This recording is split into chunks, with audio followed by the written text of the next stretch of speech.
Hello, ladies and gentlemen. My name is Marcus White. And my name is Fight Mode Nick Cavalli. And we welcome you, as always, to the Wrevolution. This is, of course, your Wednesday Night War AEW versus NXT video. The show where we cover both Wednesday Night NXT and All Elite Wrestling's Dynamite. So, this is, of course, episode numero 17 of the Wednesday Night Wars. Oh, come on, how many years of Spanish do you take? You can't say 17? CSEDS? I think. I'm so sorry to all the Spanish speakers, fluent Spanish speakers out there that I just offended by botching that so horribly. Anyways, both shows showed up hard this week. NXT, you guys really show. I mean, next week is just NXT's laying it on the table, and this week AEW really showed up, had a lot of really good matches, and they go live next week. So I was really proud of both shows. Which one do you want to start with today? See, well, me and you actually have differing opinions this week, it looks like, because I thought NXT was horrible. So let's just go ahead and start with NXT. Not horrible, but compared to AEW, like AEW just came out like slapped up NXT this week. It felt like NXT was just kind of like, ow, stop, you're hurting me. Like, I'm sorry, AEW just had such a much better show this week, and it's about damn time if you ask me, because it feels like for a couple weeks now, AEW's just kind of been coming out flat, and it's like, it finally felt like they're like, you know what, enough's enough, let's go out and let's just have a really good episode of Dynamite. And NXT just kind of had a very average show, so in comparison to what Dynamite did, it felt pretty bad, even though, it wasn't bad, it just, in comparison. Well, that's what we spoke to earlier when we were talking about how, AEW has been recorded the last couple of weeks. When they found out this is the last week they were going to be recording or pushing through their recorded footage, they probably just sat down and went, all right, what is the best of everything? Cody versus Darby and Lance versus Dustin and the no DQ tag team match that had tag team rules? I guess, we'll get to that. That irked me a little bit, but everything else with this night was fantastic. And again, I didn't have any problems with the way NXT presented itself. I mean, Johnny and Candice are a thing, but aside from that, everything else was pretty good. So let's go ahead and just kick things off with NXT like we normally would.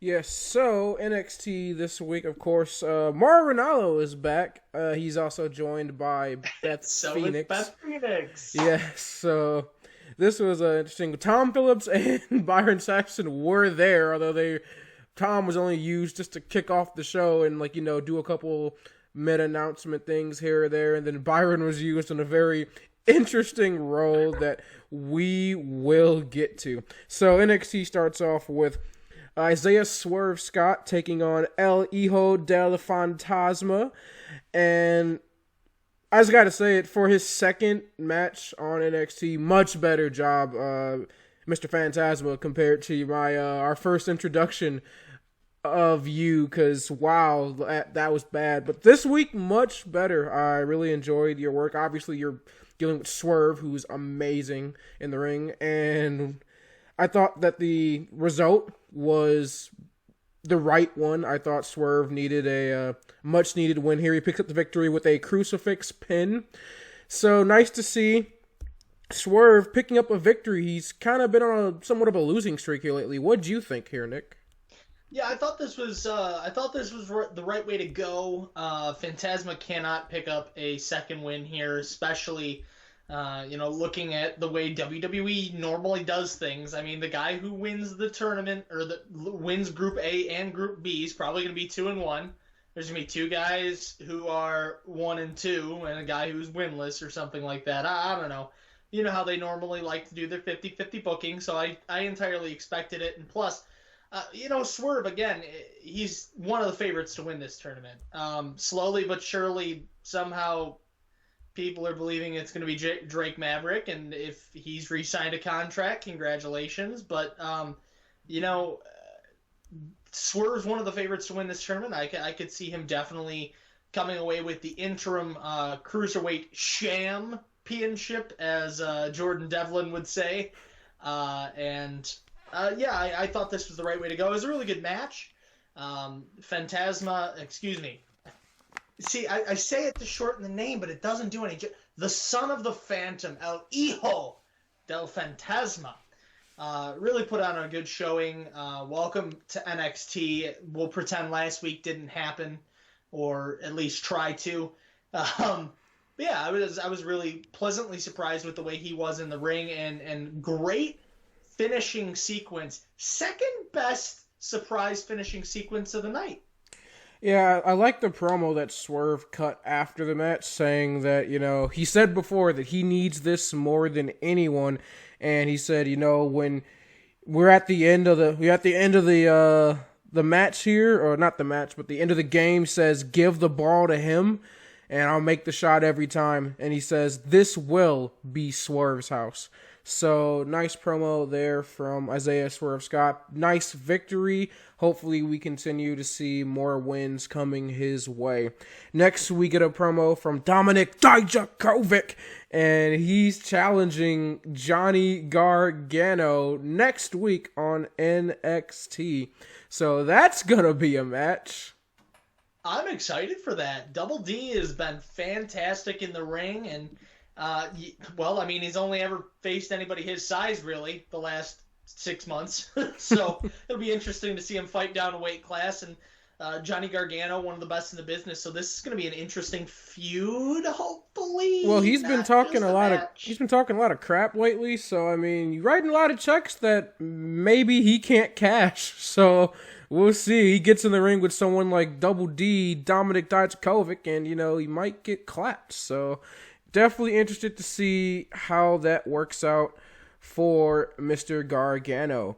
After this, we then find that El Hijo del Fantasma has been attacked again. This time he was doing something. I don't know if he was cutting a promo or something on the outside of the ring. He just kind of looked like he was talking to himself. And then the masked guys ambush him. He fights them off for the second week in a row. They run. And that's that. So still not interested in this at all. I have no idea what this angle is. We're going to wind up being wrong the same way we were with the Dark Order, but I have no idea what this angle is. Yeah, no. And then we get the Poison Pixie, Candice LeRae, coming out for her match, and with her own personal ring announcer, her husband, Johnny Gargano. Wow, was this cringe. Yeah, let's talk about this, shall we? I almost don't want to. It's so horribly cringy. It was awful. Candice looks uncomfortable in the role. Johnny looks uncomfortable with they don't look like they fully bought in yet to this gimmick. And I think the best comparison to what they're trying to do is what Kip Sabian is doing with Penelope Ford over on Dynamite. But I don't buy it with Candice and Johnny. It just comes off as horribly forced. Well, that's the thing. When you see Johnny in the character that he's currently in, it's believable. You've seen the evolution of Johnny Gargano. Devolution, if you will, of Johnny Gargano from the rebel heart to basically a carbon copy of the way that Tommaso Ciampa acted. And Candice LeRae, literally that night that everything happened, was a babyface on TV. Yeah. And then kicked Ciampa in the balls, and I'm a heel now. I hate everybody. I dyed my hair. Yeah, and especially with the horrible promo package they had last week. I haven't bought into Candice LeRae being a heel yet. I still don't understand what her motivation is. And her match with Casey Catanzaro wasn't that great either. I still haven't. I don't like Casey Catanzaro. I know you're a fan of her. she's not the greatest, I don't think. And this match with Candice LeRae didn't do anything to change my mind on that. Candice would, of course, pick up the victory with the Wicked Stepsister. And then after, she would go back into the ring to attack Casey, hitting her with the Gargano Escape. So that's about the heelest thing that she did. And even then, it just kind of seemed very unnatural for Candice. So I get that she's trying a new role. This is something that she hasn't done yet on NXT. So maybe it'll take a couple weeks for her to really buy into this gimmick and for everyone else, us included, to start to maybe believe that she's truly a heel. But as of right now, it seems like we're in that like Bayley stage, like when Bayley first turned heel, and it was just all the cringe. No, you never want to be in the Bayley stage. And Johnny Gargano isn't helping. If they're gonna do this thing where he comes out and he's like announcing her and calling her beautiful and standing at the ringside with her and everything, it's just that needs to go away. Like, you need to kill that right now. Mm-hmm. So my one take on this, and this is gonna actually be surprising, I have a problem with the way it was written. I think you can have the ending to the match be what it was, the Candice LeRae and the Johnny Gargano and Tommaso Ciampa match. Have it be what it was, and just have it be that she was helping her husband. Then you let Johnny turn heel. You let him go down the rabbit hole. She tries to hold on to her persona, and week by week, Johnny breaks her down. Johnny makes her turn heel, slowly but surely. Oh, Candice, you're letting people walk all over you out there in the ring. All you need to do is, just grab a little bit of the tights, and then she starts doing that. Or you need to try to get the leverage pin, and she does a little bit of that. She starts to see that things are turning. She's becoming a better character. She's winning more often. And then you lead her down the rabbit hole. You let Johnny Gargano do that gradually. You don't just go from, hi, I'm Candice LeRae, who was a heel just moments ago, to I kicked my husband's ex-best friend in the balls, therefore I am now a heel. That doesn't make any sense.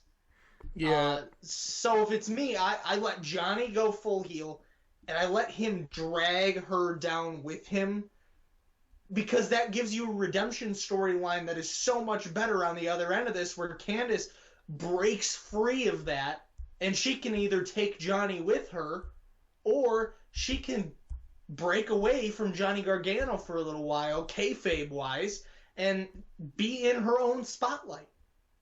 That's what I thought they were going to do originally, because you kind of saw that a lot of times,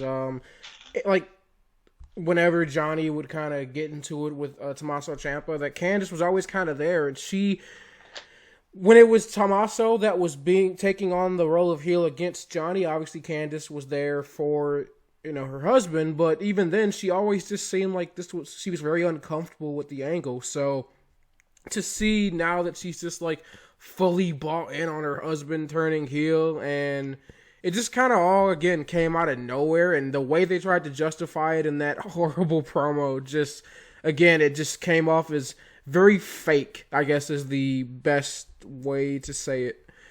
So with that, let's go ahead and move on to the next thing, and that is a promo from Damian Priest. He essentially says that, finally he gets to finish what he started, and that at the end of the night, Keith Lee will be basking in the glory of the new North American champion, Damian Priest. So they were kind of building towards the Keith Lee and Damian Priest match. We got a promo later on from Keith Lee, so I thought that was pretty cool. And the match that took place later on was phenomenal, by the way. I'm just going to go ahead and spoil that now, but obviously we will get to that. So next we have a promo from Matt Riddle and Timothy Thatcher. So first, this was hilarious, by the way. I love Matt Riddle. His promo work on NXT has been A1, top tier. I love it. And this just continues that. Great humor. And the wife bakes. So he's a really great baker. So he starts by taking a shot at Fight Mode Nick, saying that, WWE has this reputation of putting random guys on tag teams, but me and Pete, are a real team. We won the Dusty Classic, and we became the new NXT Tag Team Champions, bro. So just shooting fire at our guy in fight mode here. I didn't realize that I was feuding with Matt Riddle. I had given up on the I don't like him just cuz thing. Like, I like Matt Riddle now, but I guess not. Yeah, I guess I'm going to have to feud with him. Yeah, I guess he has an issue with that. But, and the funny thing, before you go on, Keith Lee was actually interviewed earlier this week. They asked Keith Lee about if he were to have a stable in NXT, what would it be called and who would its members be? And he said, he said a different name, and then they suggested the Limitless ones, which, of course, taking my gimmick from our 2K universe, whatever, that's fine. And then he goes, it would be me, Mia Yim, Matt Riddle, and whatever of the 9 tag team partners Matt Riddle has had since he started in NXT. And he's like, we really have a limitless number of cast members because, you start to outnumber us 5-4? Matt, go get that other guy that you were tag team partners with. That's fantastic. So, to dig in a little bit into the psyche of this newly formed tag team of Thatcher and Riddle, they decided that they were going to compete in a TV contest known as the Newly Bro Show, hosted by one Byron Saxton. Okay. Byron, you looked way too happy to be there, buddy. Like, I get that you're the guy who's, like, down for whatever crazy angle they're gonna give you, but, like, no. Nah, man, this was You're not Alfonso Ribeiro. I disagree. I thought Byron was perfect in this role. He was so unbelievably, I don't know if charismatic is the word, or just excited to be there. Like, it looked like he had a plastic smile pasted on his face. He was so happy to be doing this, and it was hilarious. I think he did a great job in that role. But it's like the thing we always jokingly, and of course no disrespect to it, but jokingly say about cheerleaders. Byron Saxton had the cheerleader smile on last night. Yes. So first things first, Byron asked Timothy Thatcher, did you really pull someone's eye out of their socket? To which Thatcher responds, yes, I did. Then of course they move on to a series of questions. So how the game works is that Byron asks you a question. One person writes down the answer on a whiteboard. The other person has to answer that verbally and see if it lines up with what your partner said. So first things first was, what did Matt Riddle have for breakfast? Thatch looks over and goes, I have no idea what he ate for breakfast. And Riddle goes, so do I, bro. Turns it over. That's the right answer, bro. I have no idea what I ate. I have no idea what I ate, bro. I never do, man. I mean, I wake and the wife bakes, bro. What were we talking about again? So if any of you have ever seen the Newlywed Show, it's literally that. Yeah, and of course, for those of you that don't get the reference, wake and bake, that's a little tongue on the cheek there for for smoking the marijuanas, as they say. And Byron actually references it himself. He says, well, Riddle, good thing you're not competing tonight. So, I mean, Lord, everybody in this city thinks that I do, so, it's a reference to the marijuana. Do you get it? I don't smoke, guys. I hate to break it to you. Cool. I think he's talking to the one person that would potentially be watching this from from his campaign. But so next, they said, what is Matt Riddle's favorite TV show? To which Timothy responds, I don't have a TV. Byron, of course, looks at him just absolutely upset. You don't have a television? Well, I've thought about it, and, if the price is right. And Matt Riddle goes, that's it, bro! The price is right! So, this is how goofy this segment is. Just stuff like that. The next question is, what's the craziest place you've done it? He says, well, obviously the wrestling ring, but I would say I had a triple threat in a laundromat, and to which Matt Riddle goes, that's it, bro. The triple threat. It said 3-way on top of a washer, which so many questions right now. And I know that Timothy Thatcher isn't thinking the same thing that Matt or Byron are thinking, but I have no idea. And then Byron then responds, you guys are so good. We're going to go ahead and jump right into speed round, to which Riddle responds, speed's not really my thing, bro. Then after, they end up getting attacked by Bartel and Eichner, a.k.a. 2 members of Imperium, who then beat the crap out of Riddle and Thatcher.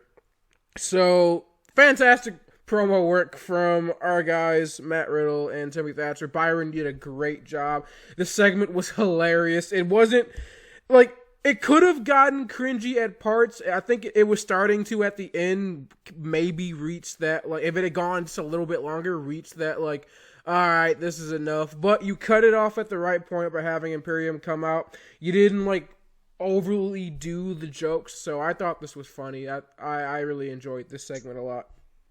I've seen worse. I have seen worse. Alright, so we next get an Adam Cole promo. Yeah, we got Adam Cole for a week, and then my man disappeared again. So he essentially announced that next week we are getting himself versus Velveteen Dream for the NXT Championship. Potentially. As we know, as far as we know, WWE has no plans of changing anything in regards to the storyline, according to news reports that have come out in the last couple of days. WWE is just pushing forward as if nothing happened because nothing has been confirmed. Obviously, Dream has feverishly denied the accusations that came out against him, and until something extreme comes out or anything like that, they're just gonna continue to push on. So I would assume as of right now, the result's probably going to be that Adam Cole retains. If this match does go on to happen, they're probably just going to have Dream end up losing, because you can't take the risk of Dream winning this match and then those accusations end up being proven true. So it kind of takes the fun out. This whole situation really takes the fun out of this feud between Dream and Adam Cole, because now you're more focused on what's happening IRL instead of what's happening in the ring. And that's kind of the point of professional wrestling, is to take your mind out of a lot of the stuff that's happening in real life and focus on just this scenario, what's happening on the television. Just take your mind off of things. And now it kind of feels like this is being thrown in your face because of what's happened. So it's very awkward, to say the least. I really hope that in the next couple of days we can get a resolution of this. Hopefully the accusations are proven false and we can all just kind of move forward. Or, obviously, if you go the other direction, if the accusations are true, then the right steps are true, then you're funny. Then you can take the right steps to handle, obviously, that situation. So there's a lot with that, and I just kind of want to move forward from there. So yeah, and this is the thing. I mean, everything's so fluid in WWE. For all we know, Vince McMahon's not even going to own the company a week from now. So you never even know what's going to happen, kids. Yeah, so next we get a match that I have been looking forward to since it was announced, and that is Mia Yim, the HBIC, versus the Queen, Charlotte Flair. And this was a really good match. I enjoyed this a lot. I just kind of sat back and enjoyed the match. I love the chemistry between these two. Charlotte obviously looking at Mia Yim, looking down on Mia Yim as she does the entire women's division, but really kind of trying to bully Mia, and Mia obviously not one to be trifled with. Took out some aggression on Charlotte, obviously due to the comments that Charlotte made last week and the ones he continued to make during the match. The striking prowess of Mia Yim, some of the best in the company, teeing off on Charlotte throughout multiple points of that match. But Charlotte, at the end of the day, just too good for even someone like Mia Yim, and she ends up picking up the victory with a figure eight. I loved at one point, though, Yim even kind of mocked Andrade. For those of you that know Andrade in his matches, he likes to do this thing where like he fakes diving to the outside of the ring, like he catches himself in the ropes. Mia Yim, towards the beginning of that match, did the same thing, and you kind of saw the smile on Charlotte's face. So there was lots of interplay between those two. I really enjoyed this a lot. What did you think of this match? I didn't love it. I mean, it was a good match for what it is, and I know you can't present Mia Yim as too much competition to Charlotte, but I feel like this match could actually be like good had we been able to have that presentation, but you can't. You cannot have Charlotte looking weak. You can't have her look anything less than perfect going into this match against Io Shirai. So, I don't know. I thought that this match could have been significantly better. I don't know what you mean by making Mia not look good. I thought she looked fine in this match. She did a really good job of trading with Charlotte. She didn't look weak, if that's what you're trying to say. She didn't. What I'm trying to say is, in a match, because of the upcoming match with Io Shirai, they weren't able to put on what could be a match between Mia Yim and Charlotte. They had to make Charlotte look significantly stronger in this match. I don't think Mia looked weak in particular. I just think that the match could be better if given to their own terms. I mean, the only thing I saw from Charlotte in terms of looking super strong is the fact that she picked up the win, but that's just kind of how that goes. But I thought Mia countered Charlotte a lot, her standard things of, hitting the big boot and stuff like that. She actually went for the figure eight a couple times. She never even attempted the natural selection, which I thought was kind of interesting there. But I thought Mia looked really good in this match. Obviously, if you're talking about letting them go 15, 20 minutes, then or like even 30 minutes, that's different. But we're just talking about just a regular match on NXT. I thought they looked fine. I thought Mia looked really strong. Charlotte didn't. First, I don't think Charlotte looked like she was overpowering Mia. If there's anything you could say about Charlotte looking too strong in this match, that's just typically how a Charlotte match has gone. She is portrayed as the best wrestler in the women's division in WWE, so she's obviously going to have a little bit of an advantage in every match she's in with her opponents. I can't name a Charlotte Flair match in the last 4 or 5 years where she's looked weak, so I don't really see the complaint here. I don't know how to explain it.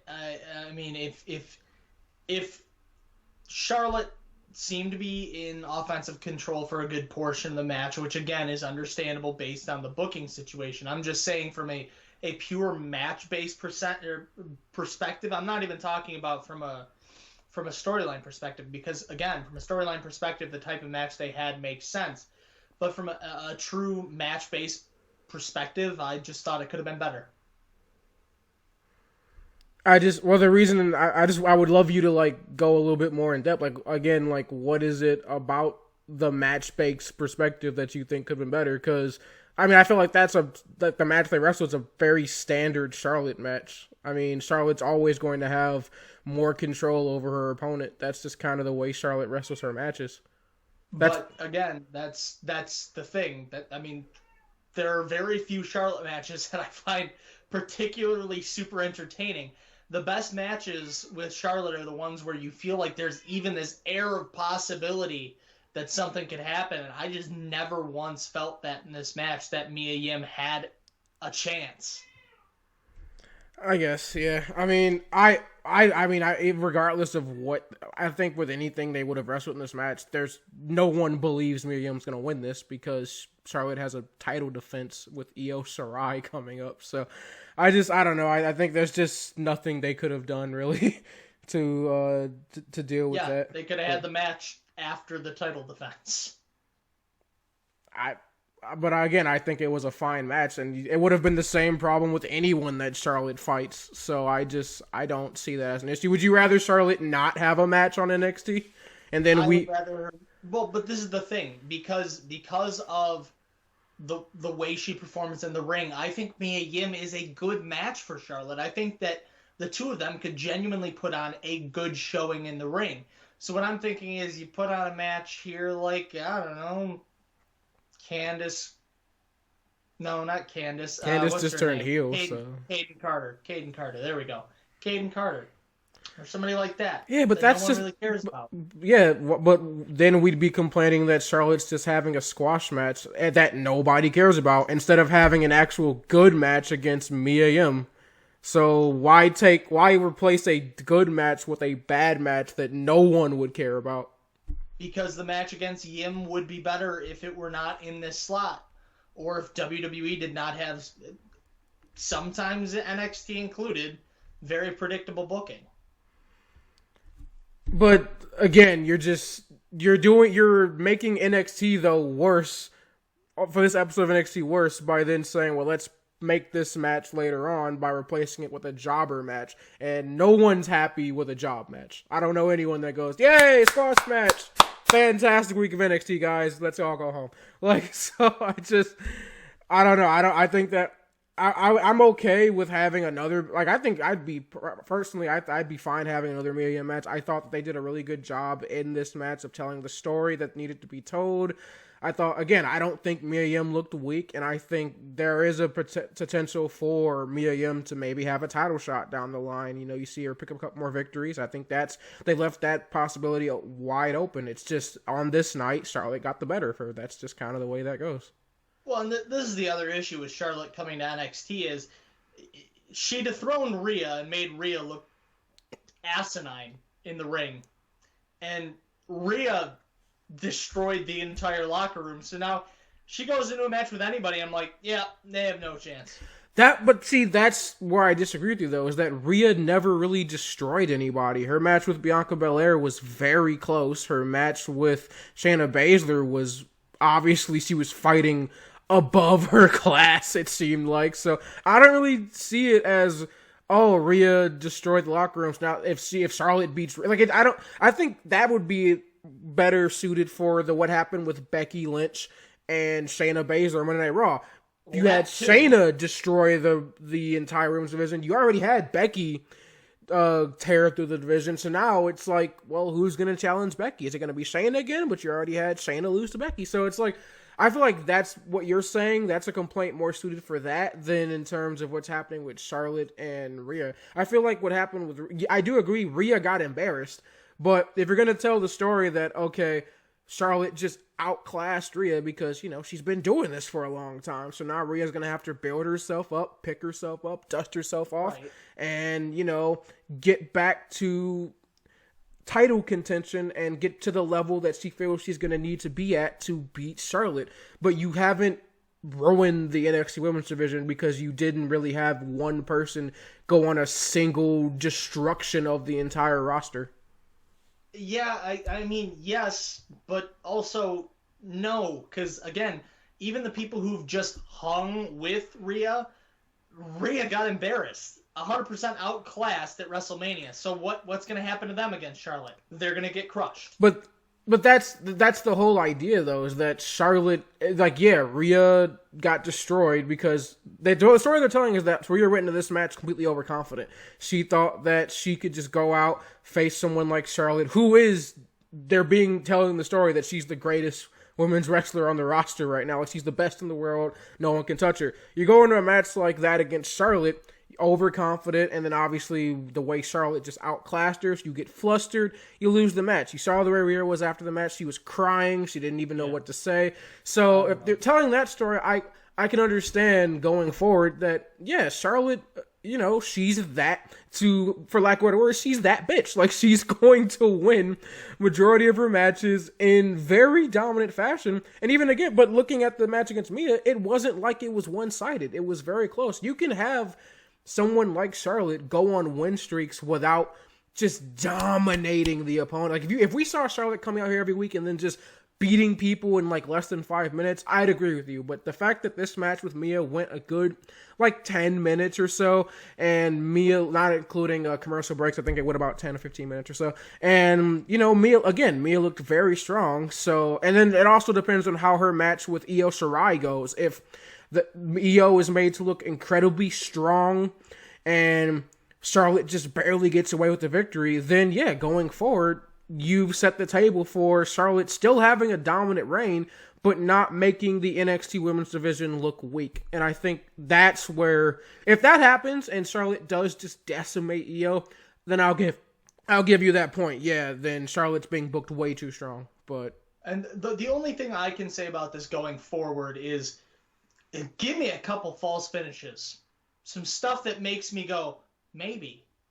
I mean, that's the kind of thing that gets you interested in lower card talent. I mean, my insatiable love for Orange Cassidy came from that match with Pac, where he had 2, 3 false finishes, and now I want to see him in the ring more often. I guess I have a severely different opinion of that, because I looked at that match as the humor, like, when you looked and you saw Orange Cassidy potentially get a victory over Pac, it wasn't, oh my god, he can maybe beat Pac. It was, oh my god, they're gonna have Orange Cassidy beat Pac. That was my mindset. I wasn't thinking, wow, oh no shit, look at Orange Cassidy. No, I was thinking, they're gonna do it. Oh my god. So I think we definitely have two different opinions there. But I don't know how different my opinion is. I think it was a little bit of both for me. Oh, Orange Cassidy gonna beat Pac. Oh my god, Orange Cassidy gonna beat Pac. Yeah, so, but we did allude to it earlier. Yes, Io Shirai comes out after the match, yells at Charlotte a little bit in Japanese before switching to English and saying, "Charlotte, next week you are mine." So, why didn't you just do it? Why didn't you do it, Io? Next week, your ass is mine. Yes, that's what we need to see from Io Shirai. I am very interested to see, by the way, the story they're going to tell Io and Charlotte, that is, in the ring, because Io, not exactly a face, she's definitely a heel. Charlotte, obviously a heel. And Io has been portrayed very dominant, excuse me, in the NXT Women's Division. So I'm interested to see what they're going to do, like, in that match. It'd be obviously a lot better if there was a crowd, because then you could see how the crowd's going to react to this matchup, if they're going to get behind Io, if both women are just, like, I'd be very interested to see what they were going to do, but obviously there is no crowd due to the current situation. But nevertheless, I'm looking forward to this match. It's going to be a good matchup. I can't wait to see what happens. Please give me false finishes. I live on those. So, we do get the announcement, or I guess the announcement via promo, that next week, I guess, we're finally getting Cross? I guess? I don't know. Sure. Also, I mean, I hope so. It's been long enough. Yeah, a little bit. Whatever you're going by in WWE. We also find out that next week, the Prince, Finn Balor, is returning, and he's going to call out the people that attacked him. So, also don't know where that's going to go. There's a lot of, like, storylines that need to be resolved in NXT. There's the masked people trying to abduct everybody. Which may or may not be related to Finn Balor and Karrion Kross. I was going to say, who attacked Finn Balor, the Karrion Kross thing. Finn Balor and Imperium, the actual Cruiserweight champion. Like, there's so many storylines on NXT. NXT's just like, nah, put that off a couple months. Yeah, like, there's so much happening. Also, we're gonna have a bunch of masked dudes speaking Spanish try to abduct people. Also, who whatever. We're working with. Well, we'll find out when we find out. Also, Lord knows whatever the hell is happening with Dexter Lumis. I just don't even know. And speak of the devil, because the next match was Dexter Lumis versus Shane Thorne. And going into this match, I thought, wow, Dexter Lumis versus Shane Thorne. No, I'm good. But I was pleasantly surprised, I guess is the way to say this, because Shane Thorne and Dexter Lumis actually put on a very good match. Shane Thorne looked really good in this match, and Dexter Lumis, well, dude, you make me actually care about a Dexter Lumis match. I'm proud of you guys. Yeah, so Dexter Lumis has definitely improved significantly. Well, he's actually in a match with someone that matters for once. Over the last couple of weeks. I'll admit that I definitely I did fast forward through one thing. Dexter Lumis's entrance, because the first thing I heard was, look at those eyes. I'm like, yep, nope, fast forward. I will say, it's just so perfect that they debuted Dexter Lumis when this whole thing happened and there's no crowds, because the atmosphere of that creepy ass theme song as Dexter Lumis walks to the ring with those eyes, and there's just literally nothing. Like, the commentators say like 2 words and then they just don't talk the entirety of his entrance, and it's creepy. Like, it gives off the atmosphere that NXT wants it to have, and this whole thing fits perfectly for that. So that is one thing I do like about this. But yeah, this was a good match. Surprisingly, by the way, we did see Dexter Lumis pick up the victory. He hit an Uranagi into the Katame for the victory. So Dexter Lumis continuing his hot streak on NXT. Gonna be interesting to see where that goes. We still don't know why Dexter just randomly helped Velveteen Dream last week. I don't know if we're ever gonna get an answer to that, but cool. I can't wait to see what this guy's deal is going forward. By the way, something that was kind of creepy. You want to talk about creepy? After he won the match, he was cradling Shane Thorne's head and was petting it like an evil villain pets a cat. It was so weird and creepy. So you're definitely getting that across WWE. That's the vibe you're trying to give. Mission accomplished, finally. Next, we got the reveal of Jordan Devlin tweeting on social media, calling the interim Cruiserweight Championship title a sham, and says that, hey, you guys want to sign the real thing after. There you go. Yeah, do you want me to come sign your replica belt? Yeah. So the championship, as I will be calling it from here on out, until Jordan Devlin gets his rightful attempt to get his belt back. So I do appreciate that they are, not just acting like that's not a thing, that they are acknowledging, yeah, there is a real Cruiserweight champion. Dude stuck up in the UK. We can't do anything, so glad that they're handling all loose ends in that regard. Next, we get the Keith Lee promo talking about how he's not 100% going into this match later on tonight, that after the attack from Damian Priest, his larynx is bruised, but that Damian Priest, you talk about wanting to live forever, live in infamy. So will the beating that I give you later tonight. Never seen an angry Keith Lee before.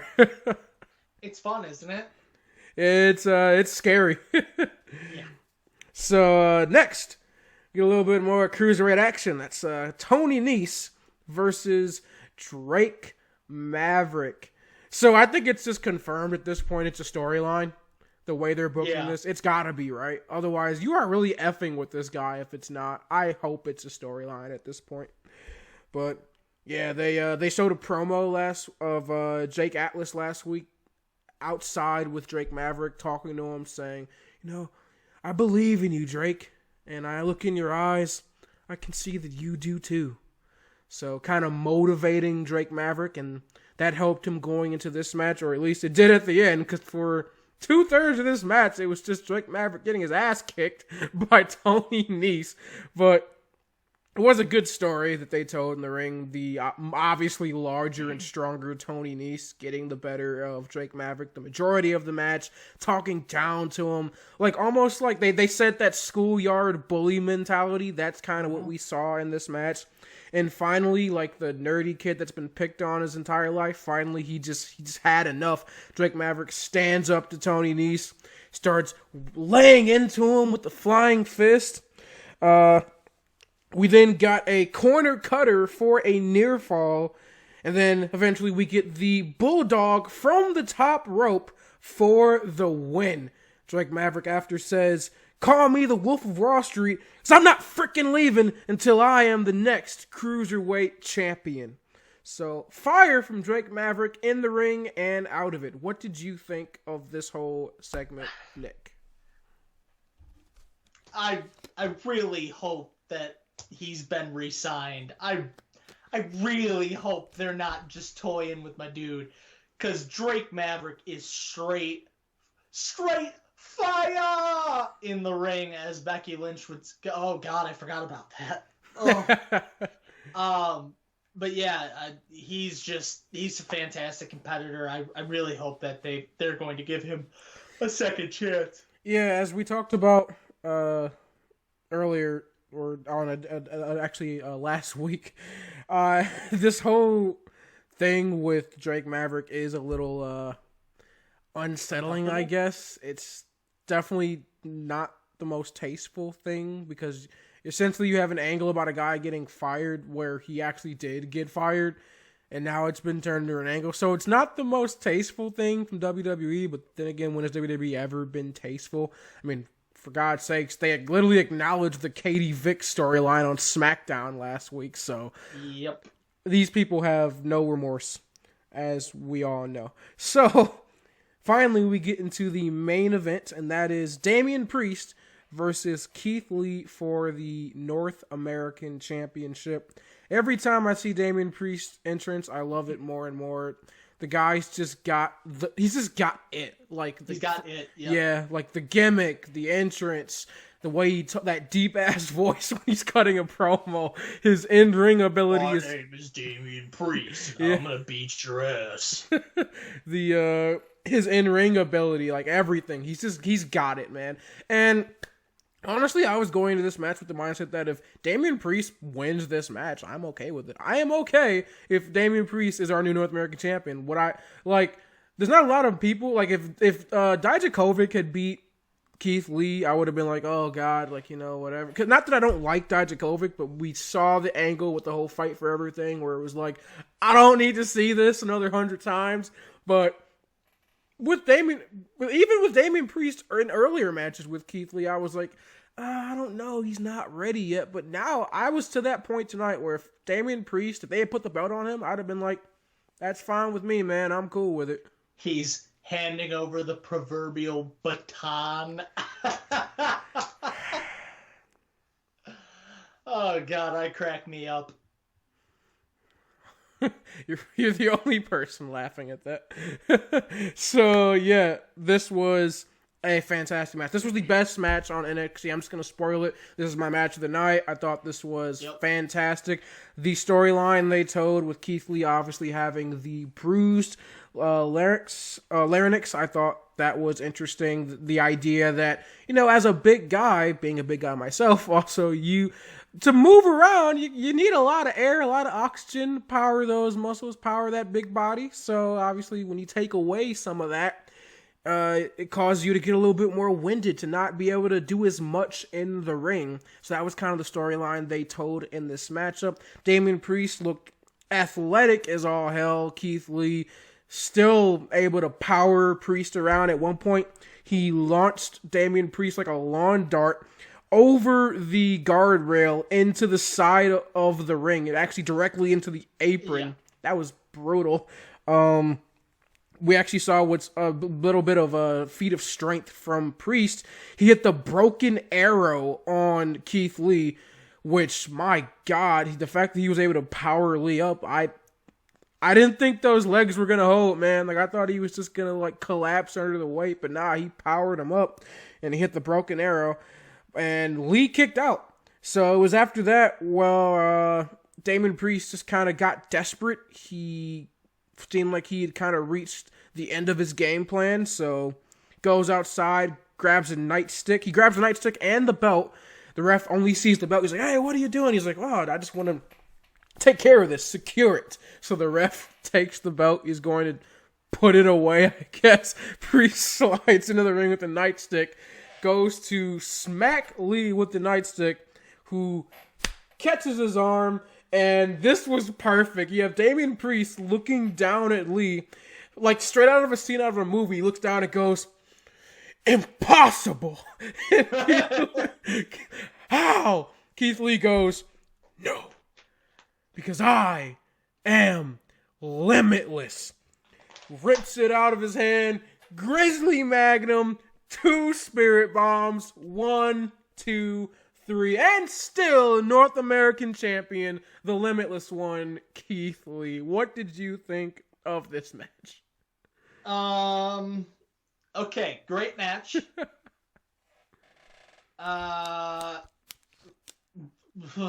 The belt spot was very cringy, especially because the referee very easily that Damian Priest had a baton in his other hand. He was like hiding it, like kind of like pulled out my my headphones like a child.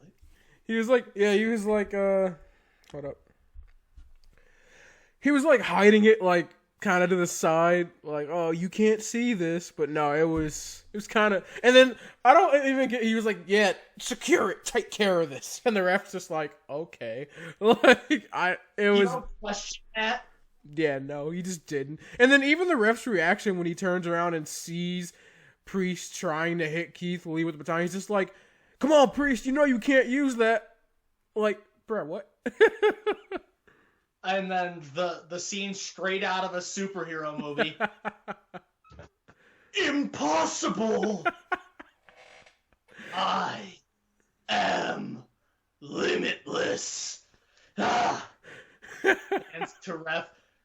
Like, it was great. It was. It was great. It was cringy, but it was great. It's that like, bro. It's that like wrestle. It's that like I can't even really explain it, but it's this kind of campiness that you just you tend to love about professional wrestling. This wouldn't work anywhere else, but the fact that they pulled it off, it's fantastic to me. Because that really kind of is the thing with Keith Lee. He is a real life superhero. You know, he's this huge guy with superhuman strength that can do phenomenal feats of athleticism. That's Keith Lee. He's a real life superhero. So that fact that they kind of do portray him, you know, the limitless one, the guy that can do anything. He has no limits, no boundaries to what he can achieve in the ring. I think that's a very interesting character, and the fact that they kind of told it like that in the ring, while again it can be a little cheesy, but I liked it. I thought it was cool. It was good. Match of the night, obviously, for NXT is Keith Lee and Damian Priest. Who is your MVP, sir? This is so tough. Because obviously one of the two guys in the main event should get it. I want to go with Drake Maverick so bad because that dude, he's got me feeling the Heath Slater vibes. He's got kids. Which, unfortunately, rest in peace to Heath Slater and his kids, because, you know, he's going to not have a job. Apparently, Cody doesn't want to sign him either. We found that out on a Q&A on Instagram. Well, a lot of people are speculating, though, that that's just when, you know, obviously Heath Slater isn't his name. So when he says, I don't want to sign Heath Slater, he's saying, yeah, I don't want to sign Heath Slater because that's a WWE guy. So, yeah, well, fingers crossed, anyways, because Heath is a better wrestler than they give him credit for. yes. As is, Curtis Axel, whatever name that his actual name is, it escapes me. I mean, that's the literal son of Mr. Perfect. I don't know how you messed that up, but WWE did somehow. Yeah. So, either of those guys, I think, would be good additions in AEW. Fingers crossed for that. But, my MVP for the night's going to have to be Keith Lee. Keith Lee was just limitless, for better words. I was going to say unstoppable, but limitless. So, I also had a tough time giving an MVP. Obviously, my first thought goes to someone like Keith Lee. I also considered maybe giving it to Swerve. And I even kind of maybe thought about giving it to, a Dexter Lumis or a Drake Maverick. Someone who kind of caught me off guard this week with how much they made me care about their segment of the night. So, I was all over the place with MVP, but I think I'm going to have to lean with you on this one and go Keith Lee. I thought, obviously, he was one half of the competitors in the match of the night. I thought the story they told was phenomenal. And the dude's just amazing. So, yeah, I'm going to give it to the limitless one. Keith Lee, you are the MVP of NXT. Well, you want to talk about in-ring storytelling. Let's move to AEW.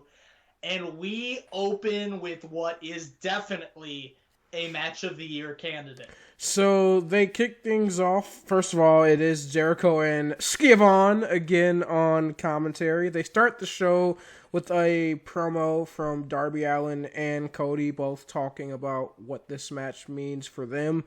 Darby talks about Cody, saying that he represents suits and business, and who do you want to be your champion? Some corporate shill or someone who represents relentless? Relentless, of course, means that I'm willing to do anything in that ring for victory. And Cody then speaking on the fact that, in my early days of my career, I lost enough, so I'm done losing. And, even a draw to me is a loss. I mean, this is unbelievable. I'm ranked number 1, and I can't go for the AEW championship. So to me, this means everything for my career. So, great promo from both men here. Darby Allin, obviously, I love his gimmick, but the passion from Cody in this one just rang out to me. It kind of overtook what Darby was talking about in the promo. At least to me it did. I don't know what your thoughts were on that. I think this promo was fantastic, and Darby actually had me on the edge of my seat with his promo too, because he's right. I mean, despite the fact that, yes, Cody's one of the best in-ring talents in the world today, he's a suit and tie in AEW. He is the proverbial Triple H. The difference is Cody's not Triple H at all. But, I mean, you look at it from that perspective, and you can understand what drives a guy like Darby. It makes you want to root for Darby if you're like a hard-working guy or something like that. And Darby Allin's relatable for the most part. I mean, aside from the dragging people in body bags using an ATV. I definitely normally I would agree with you and say that Darby's super relatable, and normally his promos are fantastic, and this one was good. It was just I felt like not even just that. I thought they went very cheap with the whole he's a corporate shell thing and blah blah blah. Like, I mean, come on. Like, Cody and Darby have known each other enough now. They've been in the ring with each other. They've even teamed together. Like, I felt like that's the very standard route to go with it. I thought you could have maybe told a different story with Darby. I mean, still tell that underdog, and you can address the fact that Cody is a member of the corporate elite in this regard. But, you could talk about the fact that he's also a member of the wrestling elite. I mean, he's a part of wrestling royalty, obviously a member of the Rhodes family. He's in the literal elite stable with Kenny Omega, the Bucks, like all those guys. So, I mean, you could have gone in a different direction, I felt, with that promo, instead of just going the very standard, I'm standing up for the little guy. He's the corporate elitist, blah, blah, blah. And especially because we know who Cody is and we know that's just not really the case, that I felt like it just cheapened Darby's promo a little bit for me. But that's just how I felt. It just certainly had no impact on this match because obviously every time Cody and Darby Allin fight, it's a match of the year candidate. And this one was no exception. This match was fantastic. Before we get into it, I do want to say that this is maybe the first time that, for me, watching a wrestling event, I went, wow, this really suffered from not having a real crowd, a live crowd. Like, there's a couple matches that have been like, yeah, kind of suffered a little bit.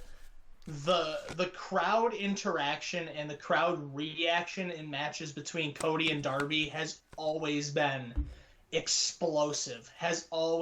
And to see a match of the year candidate like this done that way. I mean, again, I'm happy that they did that. I'm happy that they put it on TV with no one in the crowd, so we continue to have great wrestling while we're all staying safe. But I think this is the first time I went, wow, oh man, if only a crowd was there, this would be so hype. I can see your point, but I'm going to go ahead and respectfully disagree because it's not like NXT where there's literally nobody in the crowd. Again, AEW has been putting people in the crowd. They've had wrestlers, whether it be people from the indie scene that we've never heard of or guys literally on their roster, and they've been acting the way a regular crowd would. I mean, you saw the dueling Cody and Darby chants throughout the match. They actually sang Cody's theme song when he was on his way to the ring. So, I do somewhat see your point in the fact that, yeah, this match would have been better because there's just something about having that crowd atmosphere that obviously you can't get from, not having it. But I don't think this match suffered from that. I just think it would have just added to it, but it didn't take away, in my opinion. I think that's fair. This was a kick back, relax, and enjoy classic. These guys, when they step in between the ropes, it's just pure, picture perfect, just mwah, in the ring. Yeah, I will say they kind of told the similar story at the beginning of this match to what they had done in the previous two matches, and that's that Cody obviously is the bigger of the two men, so he kind of dominated Darby a little bit at the beginning, and there was a spot where Darby was actually going to attack Cody. They were on the outside of the ring, and Cody ducks out of the way, and Darby ends up running into Brandy Rhodes. So she gets injured. She gets escorted backstage, and Cody is furious. He begins taking his anger out on Darby Allin, maybe starts to lose focus a little bit, and that's actually kind of how it seems Darby gets back in this match. He takes advantage of the loss of focus from Cody, kind of the loss of composure, and injury to the knee. Yep, he also starts to target the knee of Cody, and that's how he gets back into this match. So then you start to tell a different story. No longer is it Cody just overpowering Darby and Darby just kind of surviving. Now it's like Darby becomes the aggressor. He's targeting the knee. Cody obviously is emotionally flustered. He just saw his wife get injured. He probably feels a little bit responsible for it, but he's also pissed off at Darby. So there's so much going on in that head between pain and frustration. Darby slaps on a couple of submission moves. He goes after the knee. He goes after the knee bar. Yeah. Which, shout out to our boy Noam Dar on that one. And then we saw more in the psychology from Darby Allin, hits Cody with the crossroads, actually for a near fall there, and then applies the figure four, which has become a staple of Cody Rhodes in the ring. So I thought that was interesting, trying to get into the head of Cody. Brandy, though, does come back out to the ring, kind of holding on to her midsection. She's holding a bottle of water. She hands it to Cody, who takes a swig, and Darby grabs the water and smacks it in the face of Cody. And then that's actually how Cody actually kind of gets it back into this match, kind of out of nowhere. Jericho's call on this is the best. Oh, that water's got to be spiked with something. And AEW posts on Instagram later that night, and it's the meme with the Looney Tunes. Hey, what's in the water? It says Cody's special stuff.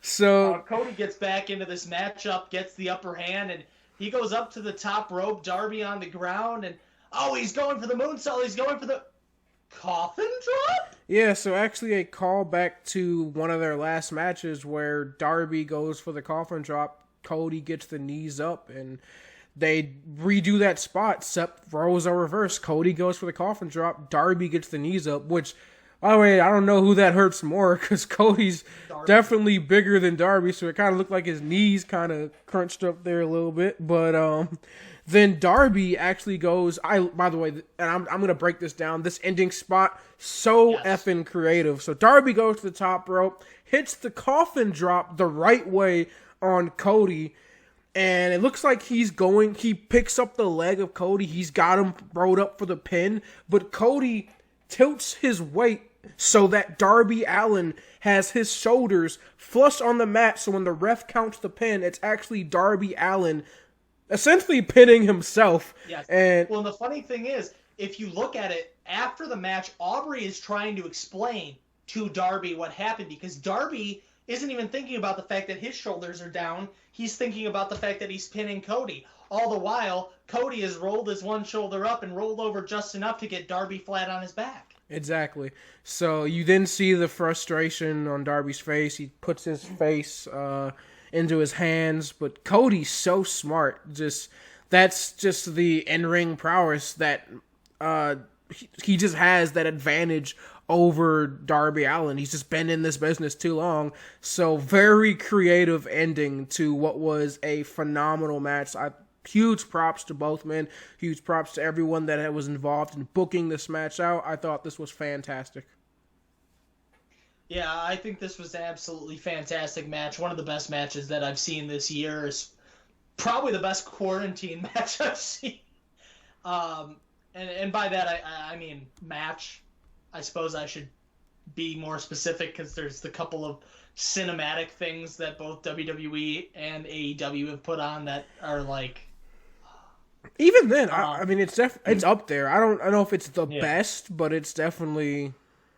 it's one of the best matches I've seen, though, in this little period. Great job, though, from both men. We then move on to a promo package from Scorpio Sky, talking about when he joined SCU. Said that he felt, a little worried going into it because obviously Daniels and Kazarian had been teaming together 4 years from their time when they were in Impact to when they went over to Ring of Honor. They had been teaming together literally forever, so he felt like he was potentially going to be that third man out.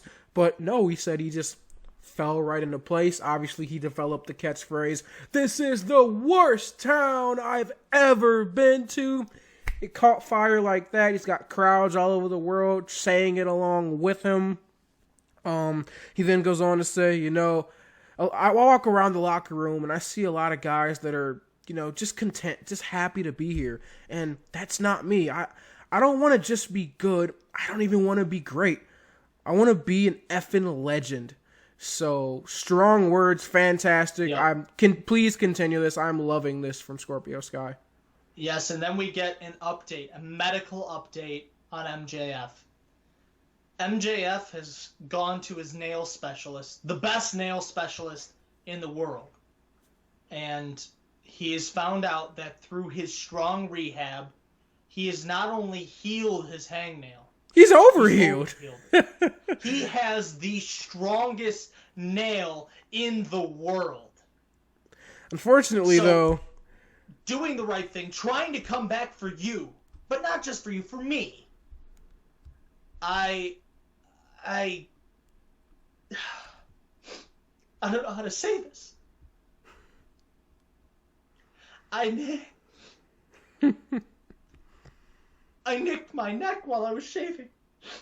And he pulls off his scarf to reveal a neck brace. He says the normal man would have bled out. But not me. I'm stronger than that. I wouldn't bleed out. And while I can't yet return to in-ring action, know that I'm working through this. So, this is great. I mean, if you're not going to have a guy appear on television, at least do something like this for MJF instead of what NXT did for Adam Cole for weeks, where the dude was just chilling by the pool, basically cutting the same promo every week. So, I enjoy what they've been doing with MJF. Keep up the good work. If you're not going to have him on TV, then that's definitely the way to go about it. Then we get a little bit of a downturn for AEW, and that is Musa versus Wardlow, and it's every bit the squash match you think it's going to be. So I'm not even going to really touch on this. Wardlow gets the victory via the airplane spin, which someone pointed this out to me, and yeah, they're kind of right. It almost kind of looks like Brock Lesnar's F5 in a sense, except he doesn't obviously fall into it, but it's got that same power and velocity of when Brock Lesnar hits the F5. So, like, yeah, you could definitely see how someone goes night-night after getting hit by one of those. But, yeah, we then go to the third installment of the ever-growing in popularity, The Bubbly Bunch. And my God, was this fantastic. So you have Chris Jericho kicking it off by saying, we've heard rumors that people think that Sammy somehow won the Flim Flam competition last week, to which Sammy responds, to everyone that said that I didn't win the Flim Flam, you can suck my big bottle of hand sanitizer. So, of course, Chris Jericho has a suggestion that, you know what? Since we're the best in AEW and no one can touch the inner circle, I suggest we fight each other. And we have a good old-fashioned Manitoba melee. So they essentially just start hitting each other through cameras. And you have random wrestlers and celebrities start appearing, including Gabriel Iglesias and one Vicky Guerrero. What did you think of this? The Bubbly Bunch is it's one of my favorite segments. And this makes up for the lack of the Mr. Brodie Lee promo tonight. So, the Bubbly Bunch segment was absolutely hilarious. The Manitoba Melee was a great idea. And the involvement of celebrities, that was kind of cool. Jericho getting some celebrities on to get involved in that as well. And of course, what was the line at the end?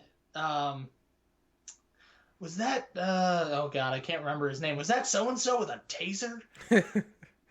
So then we get a match. It was Jimmy Havoc and Kip Sabian versus Best Friends in a no disqualification match. This was something.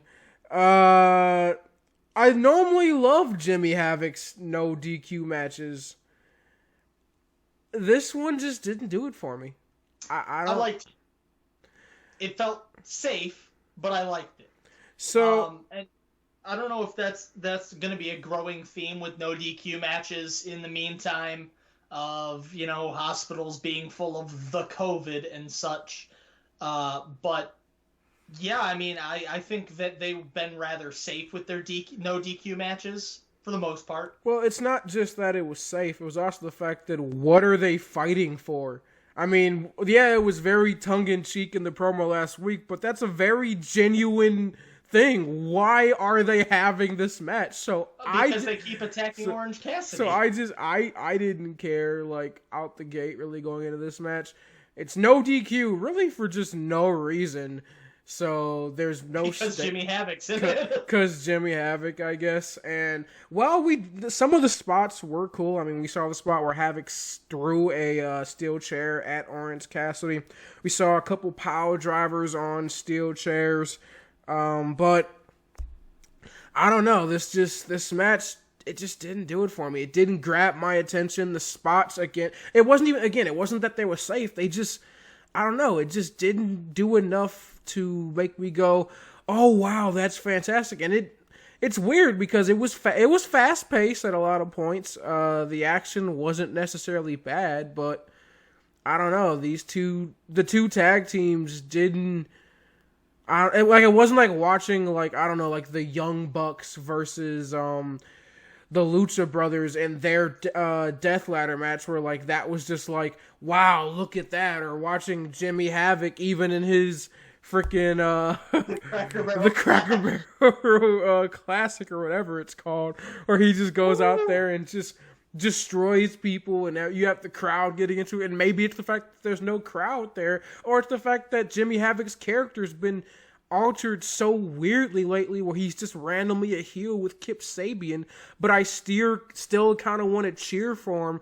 But now I'm like in this weird spot, and just I don't know. This match just did not do it for me. It not for lack of trying, but I don't know. I felt compelled to just kind of move on. I watched the whole match, but when it was done, I was like, that was a thing. Let's just continue the show. Hopefully it gets better from there. Obviously, you have a different opinion from me. What's your thoughts? I thought it was a good match. I thought it was rather enjoyable. And apparently we're going to be getting more of Kip Sabian and Jimmy Havoc together because they've formed a tag team now. That's official. That's great. But no, I've always enjoyed the Best Friends. Those guys are awesome in the ring. Jimmy Havoc knows pretty much every way to use a weapon. Pretty much every way. The couple spots with Orange Cassidy were hilarious. The spot where he all but just hulked up and like became the Matrix, dodging everything, was great. I think, yeah, obviously it's one of those, you're literally just fighting because these guys are picking on your friend, but like, I thought the match was fine. Obviously the outcome that needed to happen happened. Excited to see the OC in the ring more often. By the way, the Best Friends do pick up the victory. Pile driver to Jimmy Havoc on a stack of chairs. So yeah, that'll put you away. Moving forward, next we get a Britt Baker promo. This was something. I'll be your model part 2.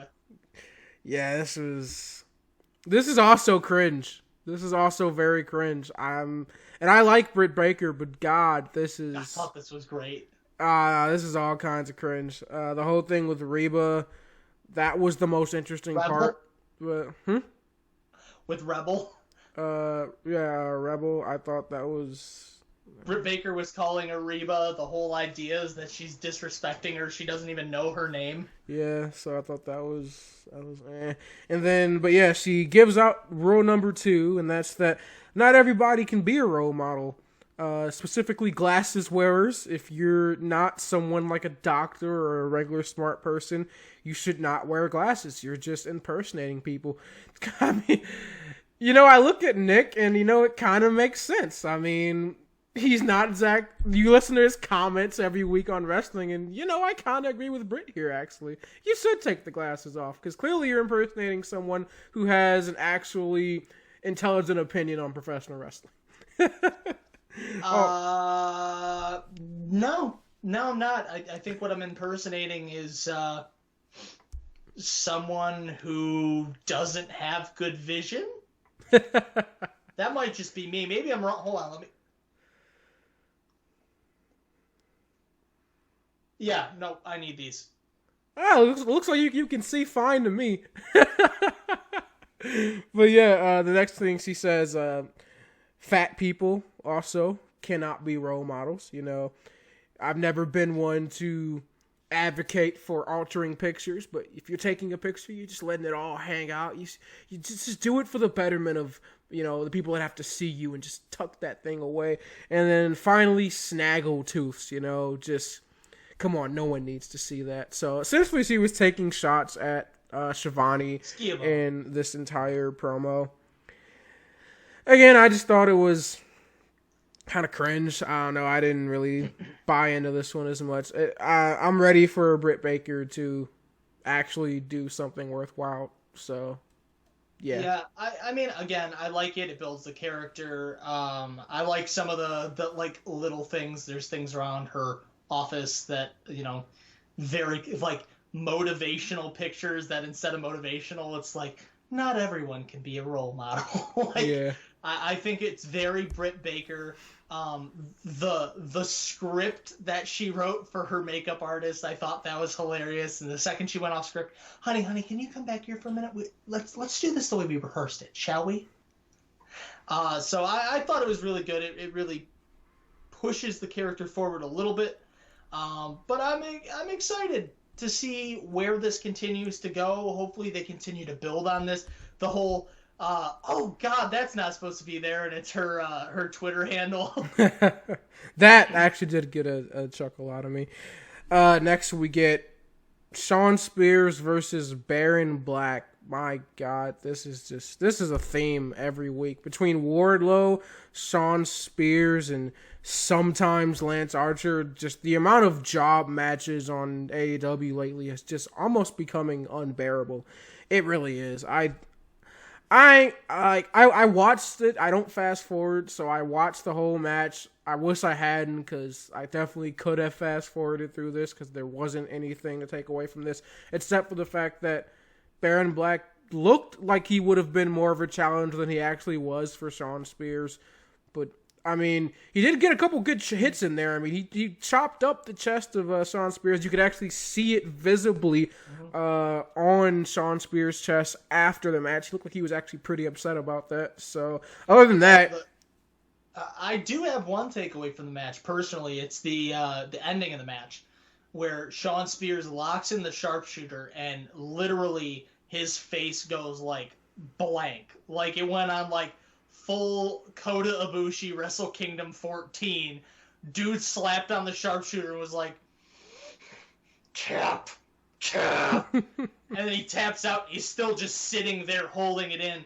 So hopefully that's a level of aggression that we're going to see continue in Shawn Spears. I mean, he's always been an aggressive dude, but I think that's just a progression in the character. Hopefully this helps to build him back up after his first feud with Cody. And then, of course, the TNT Championship feud didn't go over particularly as planned. I'm just disappointed because after the great match he put on with Cody and having all the momentum in the world, coming off what people said, wow, you know, it was a loss. It was not a bad loss. He looked like he actually gained momentum losing that match coming out of that. So to see him go from having all the momentum in the world to wrestling a local jobber, it's just kind of disheartening, honestly. It feels like we're back to where we were before the match with Cody, which was him wrestling jobbers. So we're back to status quo. I don't really know what that means for Shawn Spears, but I would have liked to have seen him have a match with someone on the roster at least. My God, please. And again, it comes down to, you know, the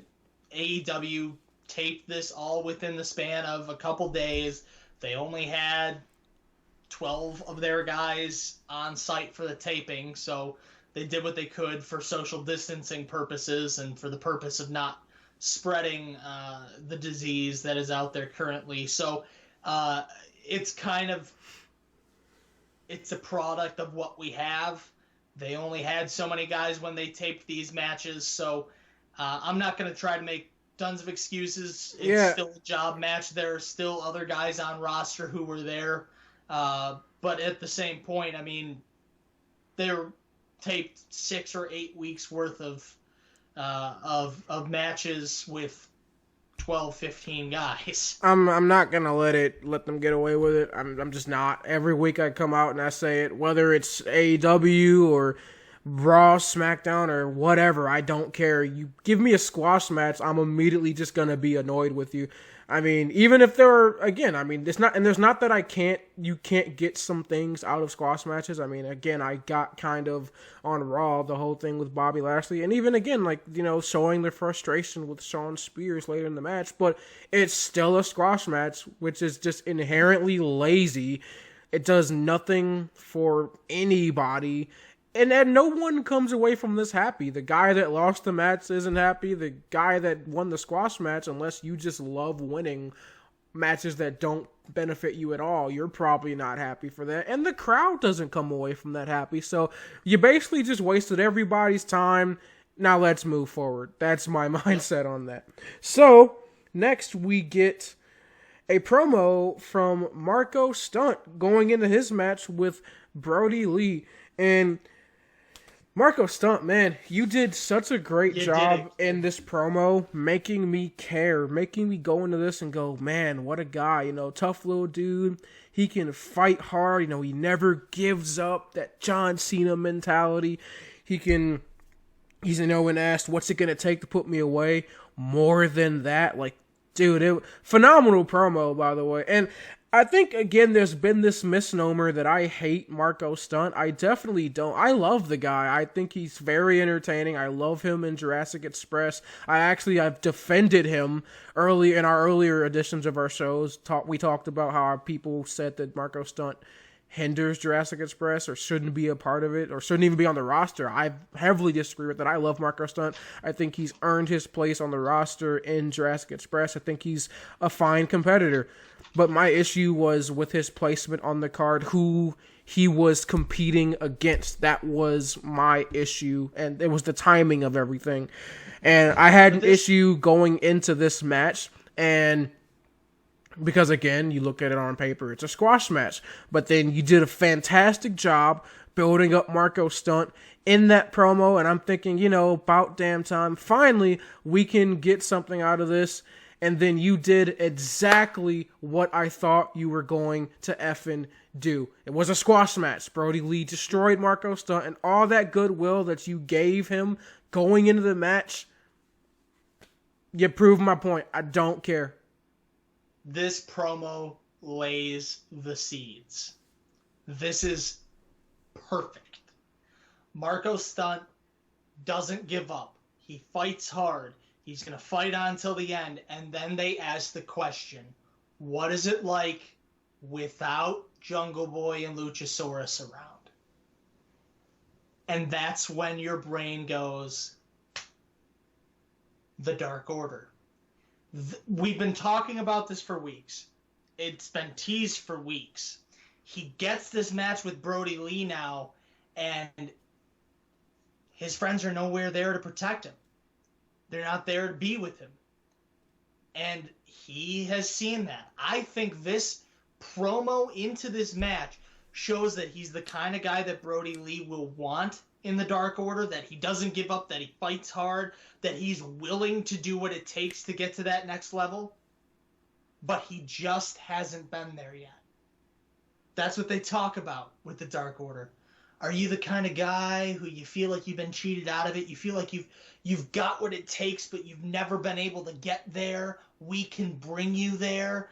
This makes him the perfect candidate to join Dark Order. I mean, look, the match sucked, but I think this progression of his character is exactly what we needed. Yeah, look, I like the promo. That's as far as I'm going to go with that. Again, this was a squash match. And what do I always say about squash matches? They don't have a place. Like, it was a waste of time. Brodie Lee comes out there, beats the absolute crap out of Marco Stunt, which I thought, I was looking forward to maybe them telling a different story. Maybe they going, the OC, Orange Cassidy route. Maybe Marco Stunt looks like he has a chance in this match. Oh my God, they could do it. But that's not where they went. It's just Marco Stunt getting the piss beat out of him, which is what we all expected going into this match. That's disappointing. It's disheartening. And if you're going to go the route of, maybe eventually he'll join Dark Order, and that'll make it all better, does it? Because what is the storyline with Marco Stunt in Dark Order? I mean, I thought I floated the idea last week kind of tongue-in-cheek. Oh, that'd be great. But, I mean, would it, though? What is Marco Stunt in Dark Order? I don't know. I love him in the role that he's in with Jurassic Express. I think the way they all play off each other is fantastic. I am very confused on what's even happening with Dark Order, where they're kind of going, because they look like they kind of had a set theme before Brodie Lee's arrival. Now you haven't really seen anyone else a part of Dark Order except for Brodie Lee, and it seems like they've gone the route of just being Brodie Lee promos that take shots at WWE and Vince McMahon. But now it's like, okay, what's the Dark Order? Who's in Dark Order? What is Dark Order's purpose? Are they going to do anything relevant? Or is this just Brodie Lee? Like, so I'm this whole thing's just very disappointing to me. And while I am entertained by the promos that Brodie Lee cuts every week, his matches have been against literal nobodies and jobbers, and he finally fights someone that I somewhat care about, but it's a squash match against Marco Stunt. And the stable that he's leading, I don't care about because they haven't done anything. So at the end of the day, this just kind of seems like it's all building towards nothing. And I'm very concerned about what the status of Dark Order is going to be going forward, because if you take too long to build this, I understand long-term working, but at a certain point people just don't care. The only thing that got people to care about Dark Order was the prospect of it being someone like a Matt Hardy or a Brodie Lee, and you got everyone's interested, all hyped up. And then when it finally happened, yeah, we got Brodie Lee in AEW. Fantastic. Where do we go from here? Because right now it seems like they're just kind of riding the wave of having Brodie Lee. Where do you go from there? You can't just say, well, we have Brodie Lee. This is what you guys wanted. No, you have to do something with it. You have to do something with it. But again, this isn't WWE who is doing live shows. This isn't WWE who got the governor of Florida to say that they have necessary and essential employees. They had what they had to work with, and they taped 8 weeks worth of information. And they tried to get as many people away from there as possible so that they didn't spread the virus. So they only had these people. Uno is not on set. Stu is not on set. These guys aren't on set because guess what? They're back home with their families staying safe. That, first of all, that's not an excuse because WWE just got ruled essential last week, and they had been doing live shows before that. Second of all, yeah, they filmed this in a couple of days. It's not like you can just, you can't, fly people in and out, have people go. Third of all, you can tape things off location as they've been doing, so it's not like you can't just cut promos continuing to build the Dark Order offset like they did with the Bubbly Bunch. There's no excuse for that. Like, if you can't give them that excuse and not give it to other companies. That's so, just out of the, It's lame. Honestly, is the best way to explain it, is that it's a lame excuse for AEW's lack of creativity. That's all that is.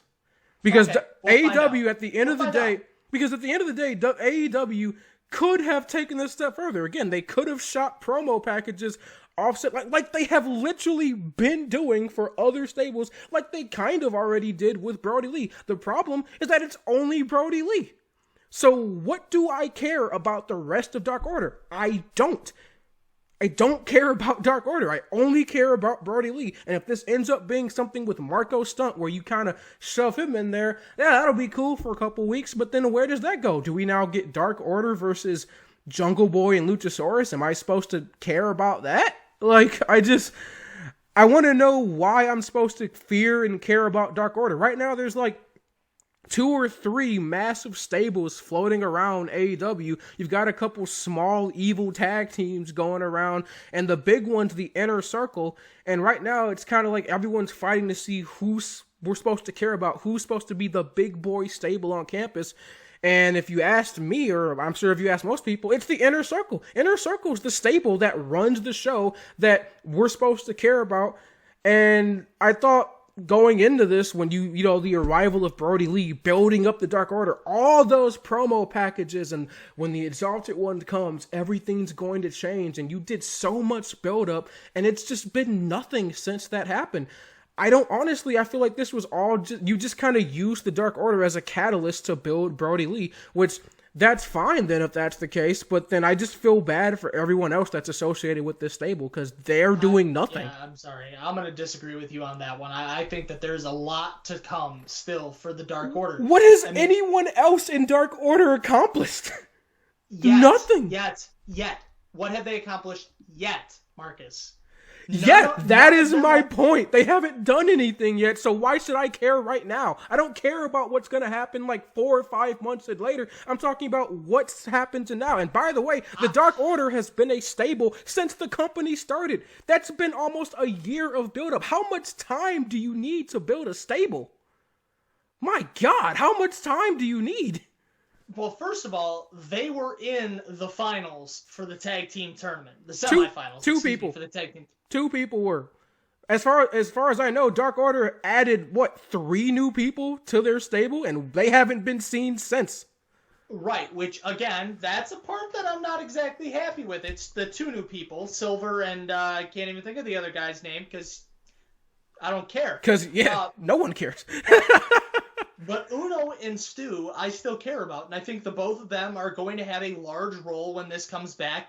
They teased it before this whole taping 8 shows thing happened, and they even said right now they're in the top 2 or 3 tag teams.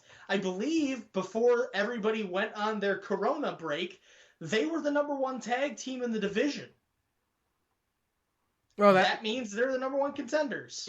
Well, no, because I'm pretty sure it was the Young Bucks were the number 1 team coming out of that. The number 1 team was the Young Bucks, but I believe the week before this all happened, they wound up jumping into the number 1 slot because of another W. So I'm telling you, they're going someplace. But to sit here and say that because they pre-record, I mean, Impact did it, they did it, WWE even did it for 2 weeks, and those shows were pretty garbage. And we ripped them apart for it, so why is it that it's different with AEW, but we can't do it with anybody else? Like, I don't understand why it's this automatic, I've got to defend AEW. Like, no, like, if so putting out something that's bad, it's bad. Because you're acting like it's just lazy booking. The difference is, it's these guys were not on set. But Stu and Uno, correct me if I'm wrong, have been undefeated since Brodie Lee showed up. They've had 1 match. Have they? Yes. If they even had a match, and I think they had a match. If they did have a match, because I haven't seen them on TV in almost a month or so. So they may have had 1 match. I don't recall them having a match. If it was on Dark. Which we all care about AEW Dark, right? Yeah, I mean, if you look at it now, it's the Young Bucks, SCU, and then the Dark Order. So they're the 3rd ranked tag team, not the number 1 tag team. Well, again, coming into it, I said top 2 or 3. I did say that, and then I said correct me if I'm wrong, and you did, and that's fine. But they were the 3rd best tag team, which, again, that's good. But it speaks to the fact that, again, what is the point of Dark Order? Like, if you can sit here and tell me, like what am I supposed to get out of the Dark Order? Why should I care? Yeah, they're the 3rd best tag team, but why should I care? Their whole thing was Brodie Lee arriving and everything would change. Nothing's changed. The only person that I care about in Dark Order right now is Brodie Lee. And your excuse that, again, they pre-taped things, they were offset, goes away when they've literally shown the capability of cutting promos offset from where they tape their show. So that's excuse. They've been quarantining their employees. Do you not understand? You know, comprende? I just said they've literally shown the fact that you can still be quarantined and still do promos, so why don't they do that with the Dark Order? That's not an excuse, Nick. By their own showing of you doing it on a weekly basis. That's just lame. Like, that's not an excuse, because they're showing you that they can do it. Like, they proved it to you on a weekend with the Bubbly Bunch. Those people are at home, and they're cutting promos every week. MJF is at home cutting promos. The Young Bucks are at home cutting promos. Why can't I see the Dark Order? Why do I only see Brodie Lee? But again, MJF not cutting a promo with a cameraman. He's not inviting people into his house. You don't need to. Why do you need a cameraman and all this extra production? You don't. So what, you want to see Evil Uno sitting on his couch cutting a promo? You could very easily just film something with the Evil Uno and send it to a production team if you know how video editing works, which you don't because I edit the freaking videos. You can do all of this online. All you have to do is have the footage and they can edit things. Get a green screen. You can do a lot of stuff. You don't need to have a professional camera crew at his house. You can do so much. And that's why I'm saying it's a lack of creativity because they can do a lot. You just keep talking, talk as much as you want because God forbid I get a freaking... I wasn't done. I've let you talk when I was finished, but if you're going to try to jump in when I'm mid-sentence, obviously you're not going to get a word in. Well, clearly you don't understand the point of the Dark Order then. The mouthpiece of the Dark Order is no longer Uno. It's no longer Stu. It is Brodie Lee. The mouthpiece is Brodie Lee. So when someone cuts a promo, it's Brodie Lee. That's how that works. But that's why I say we only care about Brodie Lee because that's the only person we've seen. Roddy Strong, Bobby Fish, or Kyle O'Reilly because they don't cut more than 3% of the promos. But we've actually been seeing them on TV, and we've actually been seeing them cut promos. Just because Adam Cole's the mouthpiece doesn't mean we don't care about the rest of the Undisputed Era. We haven't seen the rest of the Dark Order, so that's not a great comparison because we haven't seen them. I've seen the rest of Undisputed Era more than I've seen Adam Cole, as we've been making fun of every week, because guess who doesn't show up to work? Adam Cole. So if anyone I don't care about, it's Adam Cole. I'm not even talking about just during this. I'm talking about altogether. When everybody has been together, Undisputed Era, Adam Cole talks. Each other guy has a line. So I don't care about them now. What literally happened before this whole thing with Velveteen Dream and Adam Cole? There was a literal feud between Roderick Strong and Velveteen Dream. What happened literally before this whole thing with Matt Riddle and Timmy Thatcher and Imperium? You literally had the Broserweights in a feud against the Undisputed Era, against Bobby Fish and Kyle O'Reilly. Well, they did a good amount of talking themselves. Because Adam Cole was cutting their promos for them. He cut a couple promos for them. He didn't cut every promo. And they still went out and they did their own thing, had their own matches, and we saw them on a weekly basis. That's my point. You don't see anybody else in Dark Order at all. You can have a mouthpiece for a stable, but still show the rest of your freaking stable. Only person we see is Brodie Lee. So the only person we care about is Brodie Lee. I'm going to have to continue to disagree with you on this because I don't understand. First of all, I don't understand the misplaced hate on this one. Second of all, truthfully, again, if these were all taped at the same time or around the same time,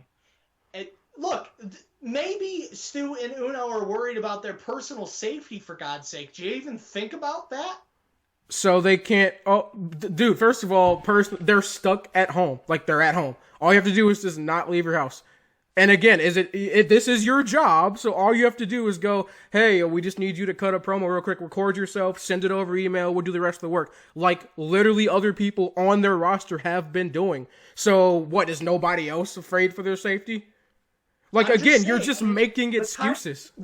But what I'm saying is, what kind of promo do you want these guys to cut? They're not the mouthpiece of the Dark Order. But you don't have to be the mouthpiece to just cut a couple promos, say, hey, we exist still, because they haven't been seen since this whole, they wouldn't been seen before that. They hadn't had a match. Once Brodie Lee arrived, Brodie Lee was the only person that had been seen on Dark Order since, except for a couple randomly masked people. We haven't seen Stu Grayson or Evil Uno since.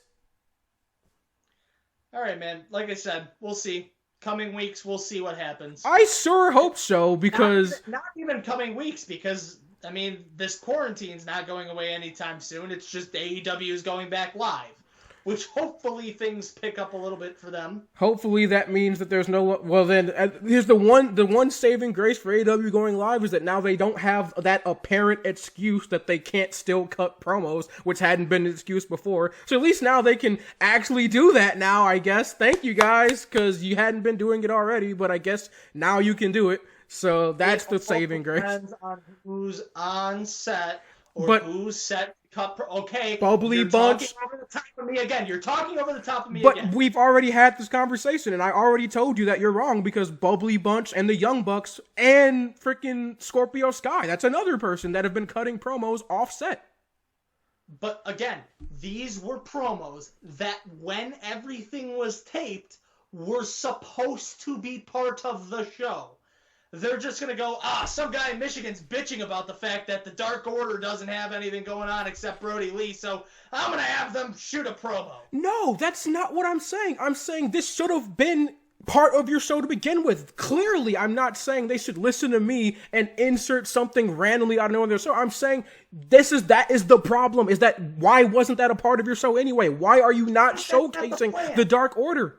But why isn't it? That's my problem. Why is it not part of the plan? Dark Order is Brodie Lee talks, everybody else does stuff in the ring. But they haven't done anything else.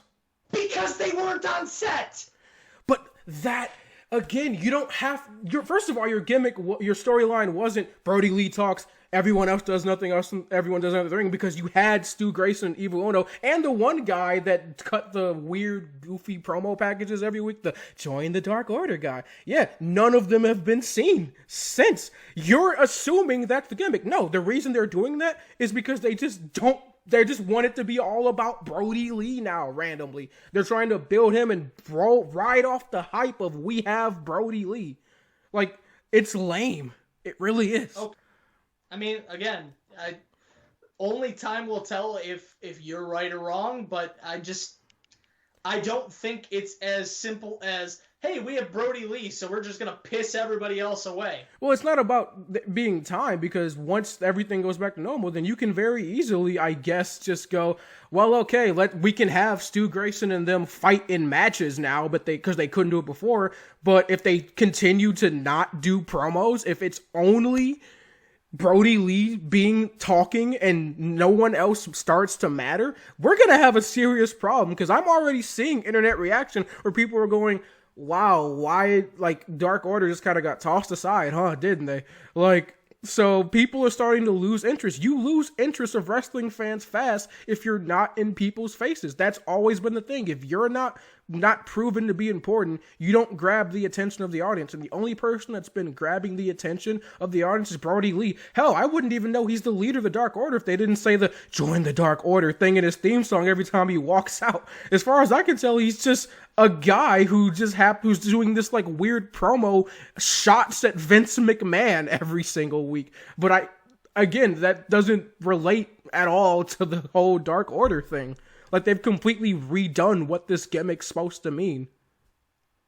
Well, I mean, to be fair, do we have any kind of direction beforehand on what the gimmick was, other than the Exalted One is coming and will make things better? Well, they had this whole thing where they had started to switch it up to where, you know, you've got this, like, kind of weird pyramid scheme kind of deal going on, but they're also, like, this evil force thing, and it was supposed to be built up, and especially when we thought it was Matt Hardy, it was like, oh, that's cool, like, what weird spiritual stuff are we going to see with Matt Hardy? But now it's been Brodie Lee, and he doesn't have any weird spiritual stuff. He's just a guy pretending to be Vince McMahon.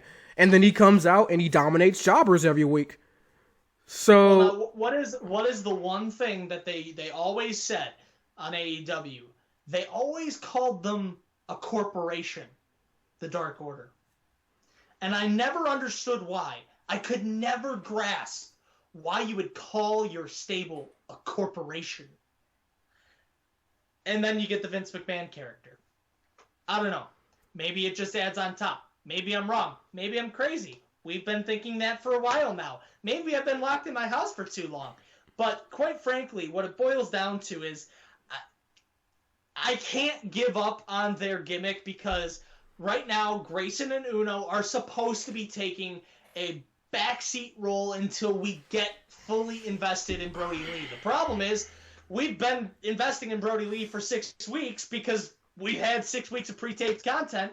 We may not even get Uno and Grayson to come back out of their houses until God knows when, because there are still people who are going to feel uncomfortable going back to work once everything goes back to normal. So, I mean, you don't know what you're going to get. You never know what's happening behind the scenes. And the difference is between them and WWE, with WWE, you'll get a conversation about Roman Reigns deciding he doesn't want to come out because he doesn't feel safe, and he'll get blacklisted. Whereas a guy in AEW, they'd be like, yeah, we totally understand. Like, this is important. Take care of yourself. Take care of your family. WWE, it's like, you had cancer? I don't even care. Get back in the ring. We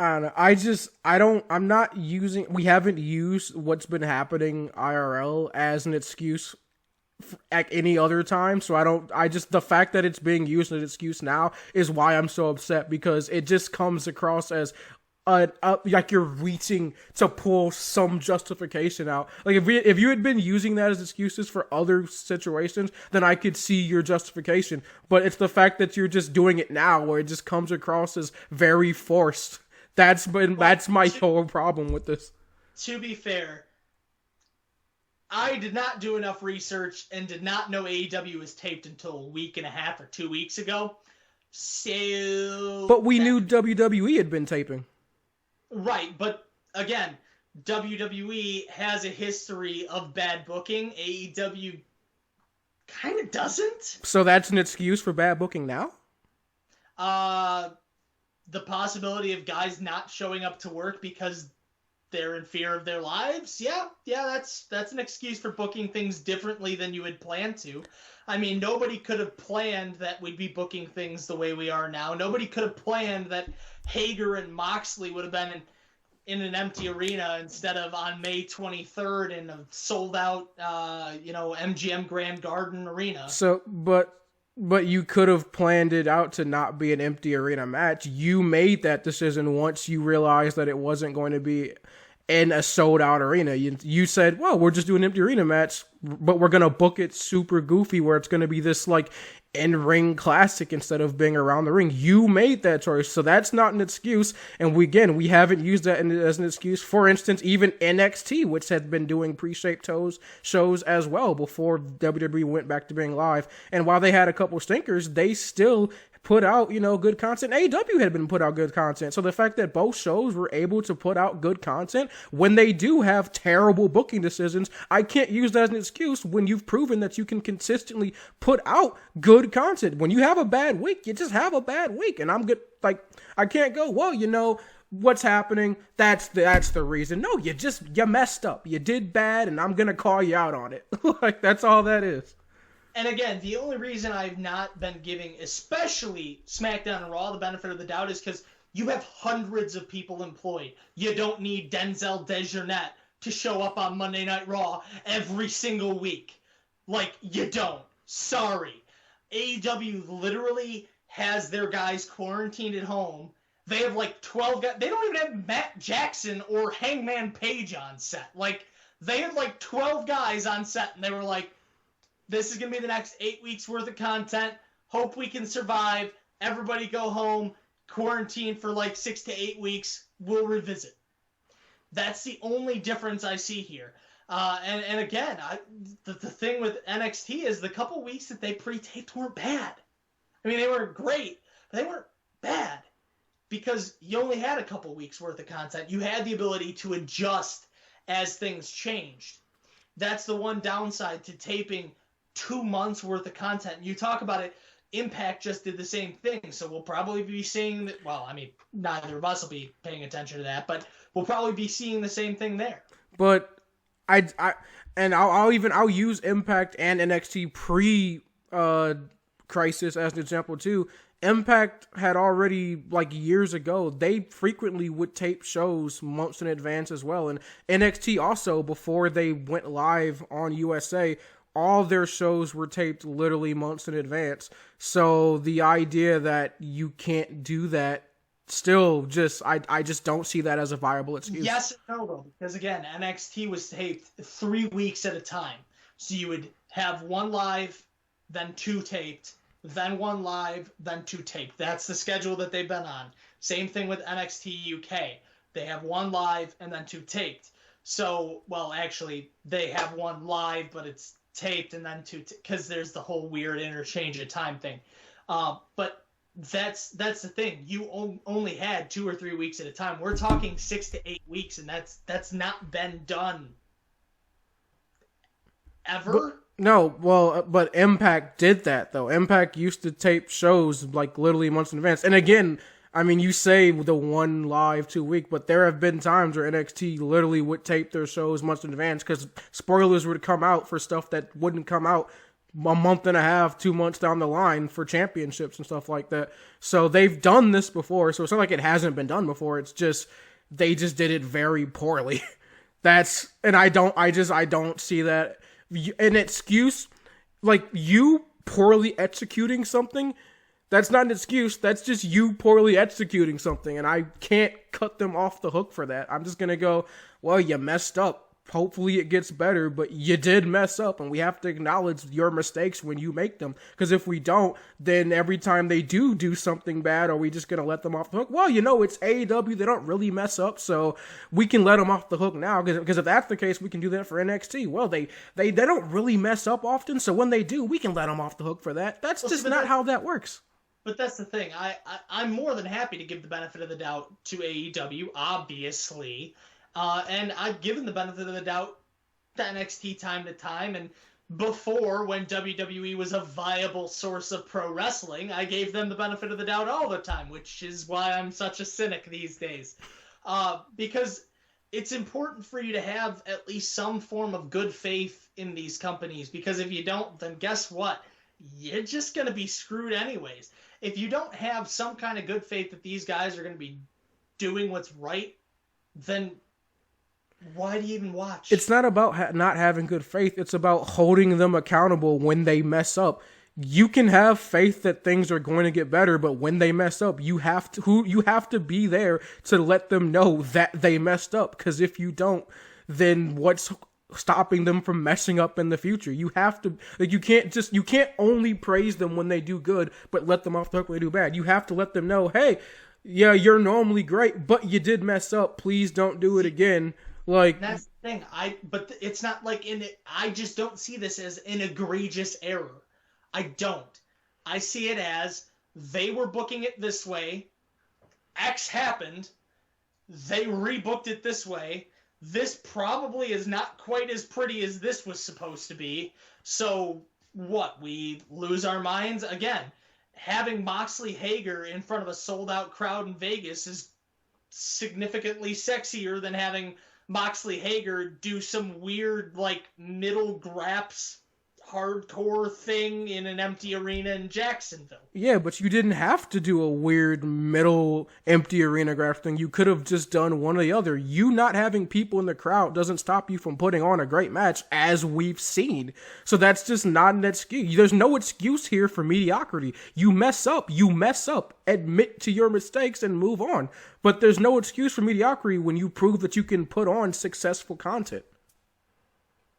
I guess I also look at it from a perspective of how much of AEW is fan base, especially with something like Moxley Hager. I mean, there is generally so much fan interaction, especially at a pay-per-view, that I feel like you kind of, obviously you rushed it. You should have waited until Double or Nothing anyways.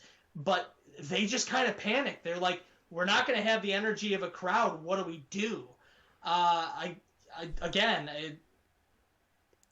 But that's it though. If you panicked, so if in that sense you're admitting though, like, yeah, they messed up, like they panicked and they made a mistake.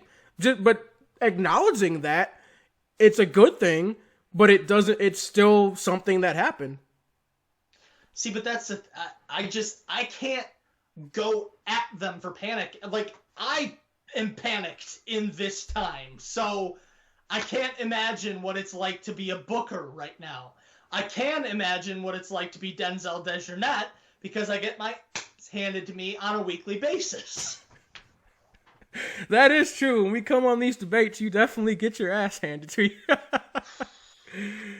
But no, I can't give any company an excuse for messing up. Like, we can acknowledge that, like, yeah, this all happens, and we can go, well, that sucks. I mean, yeah, it's an unfortunate situation, but it's still something that happened, and it's still a mistake regardless of the circumstances. You did mess up, and you have to acknowledge that, yeah, this just it's not the greatest. And I'm not even, and at this point, I'm not even just directly talking about the Dark Order stuff, but I'm talking about any time AEW, NXT, or WWE book something poorly. It's just, you booked something poorly, regardless of the circumstances, regardless of how quickly you had to rush it, or what was happening backstage or anything. If you put on, we don't use this excuse for anybody with any other form of entertainment, whether it's movies or TV shows. We don't care what happened backstage. We just are sitting here looking at the screen and going, why is the content that I'm supposed to be enjoying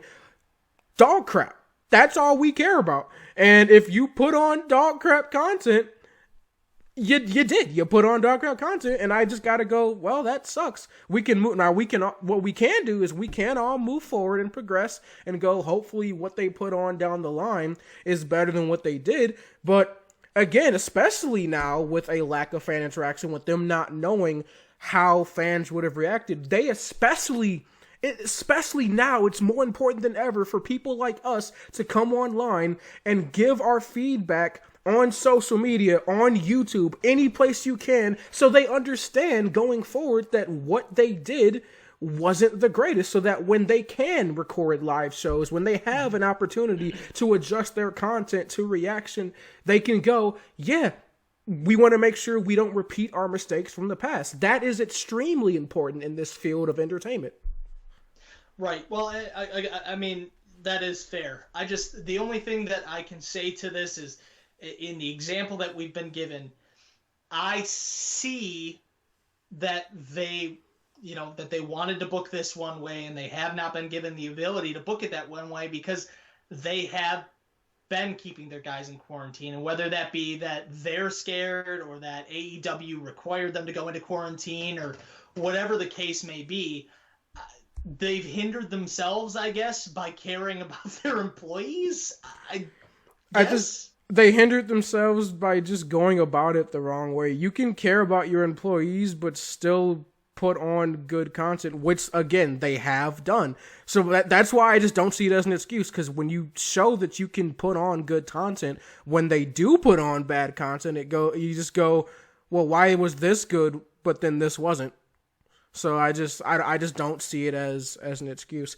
But I think we've rambled on enough about that. We've gone back and forth on that. Let's go ahead and move on now to a promo. Oh, by the way, in case you didn't realize, Brodie Lee won with a sit-out powerbomb. Hooray. Let's move on now to a promo from the AEW World Champion, Jon Moxley, who's, this was something. He basically just talks about, now's a good time to reflect on what you're thankful for.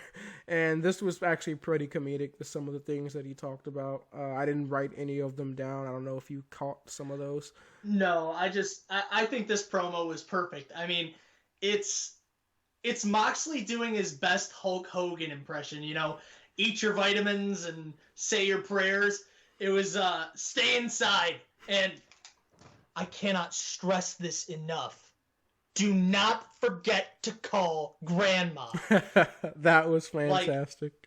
The promo was fantastic. It was the eat your vitamins and say your prayers promo, but the Moxley version, which is just as great as it sounds. It's amazing. And then, of course, he did make the critical announcement that he will be live on AEW Dynamite next week. So we will be getting the actual Le Champion next week on Dynamite.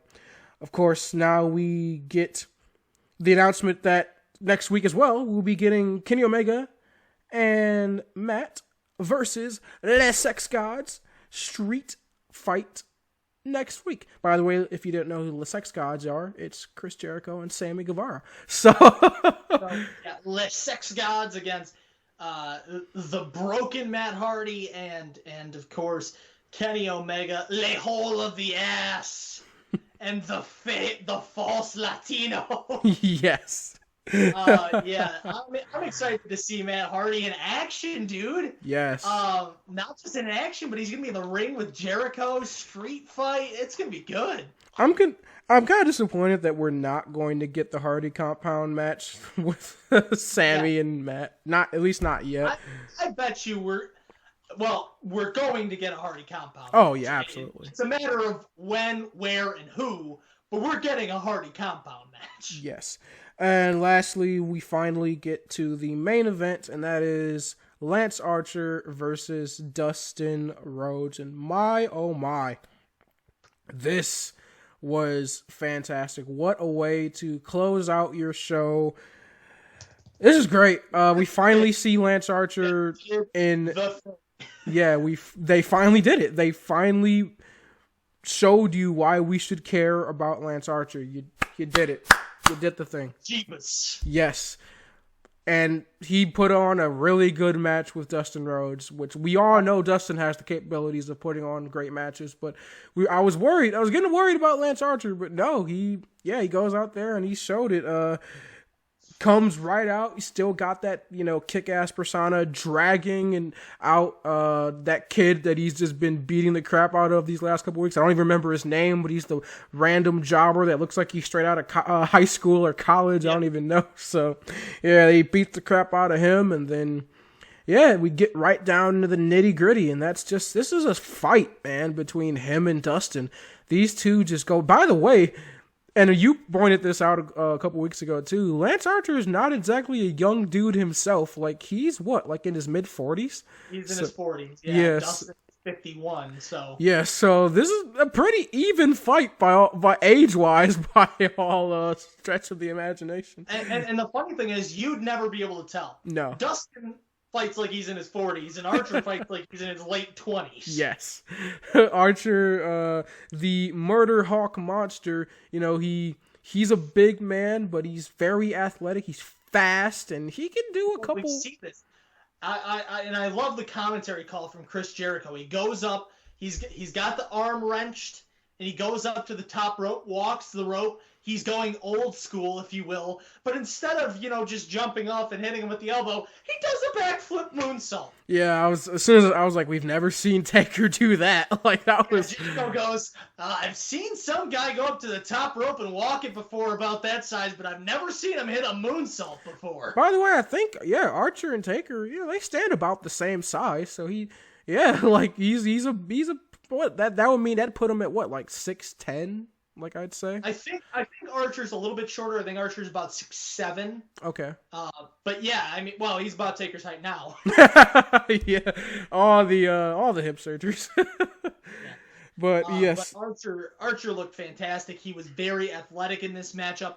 Dustin pulled out a lot of really good moves. It looked, the result felt obvious, but again, AEW has this way of making you think that maybe, just maybe, Dustin hits him with the code red. Dustin gets the upper hand at a couple of different spots through the giant blood face. Well, here's the thing. I really love this match, but I don't know if I'd go as far as you'd go in saying that it looked like Dustin had a chance, because while it was a very back and forth match, they very much told the story that Dustin was just out of his league in regards to Archer. He got bloodied pretty quick into this match. When he did hit a couple of his finishers, like the Code Red, or he hits the Crossroads, and Archer kicks out at one.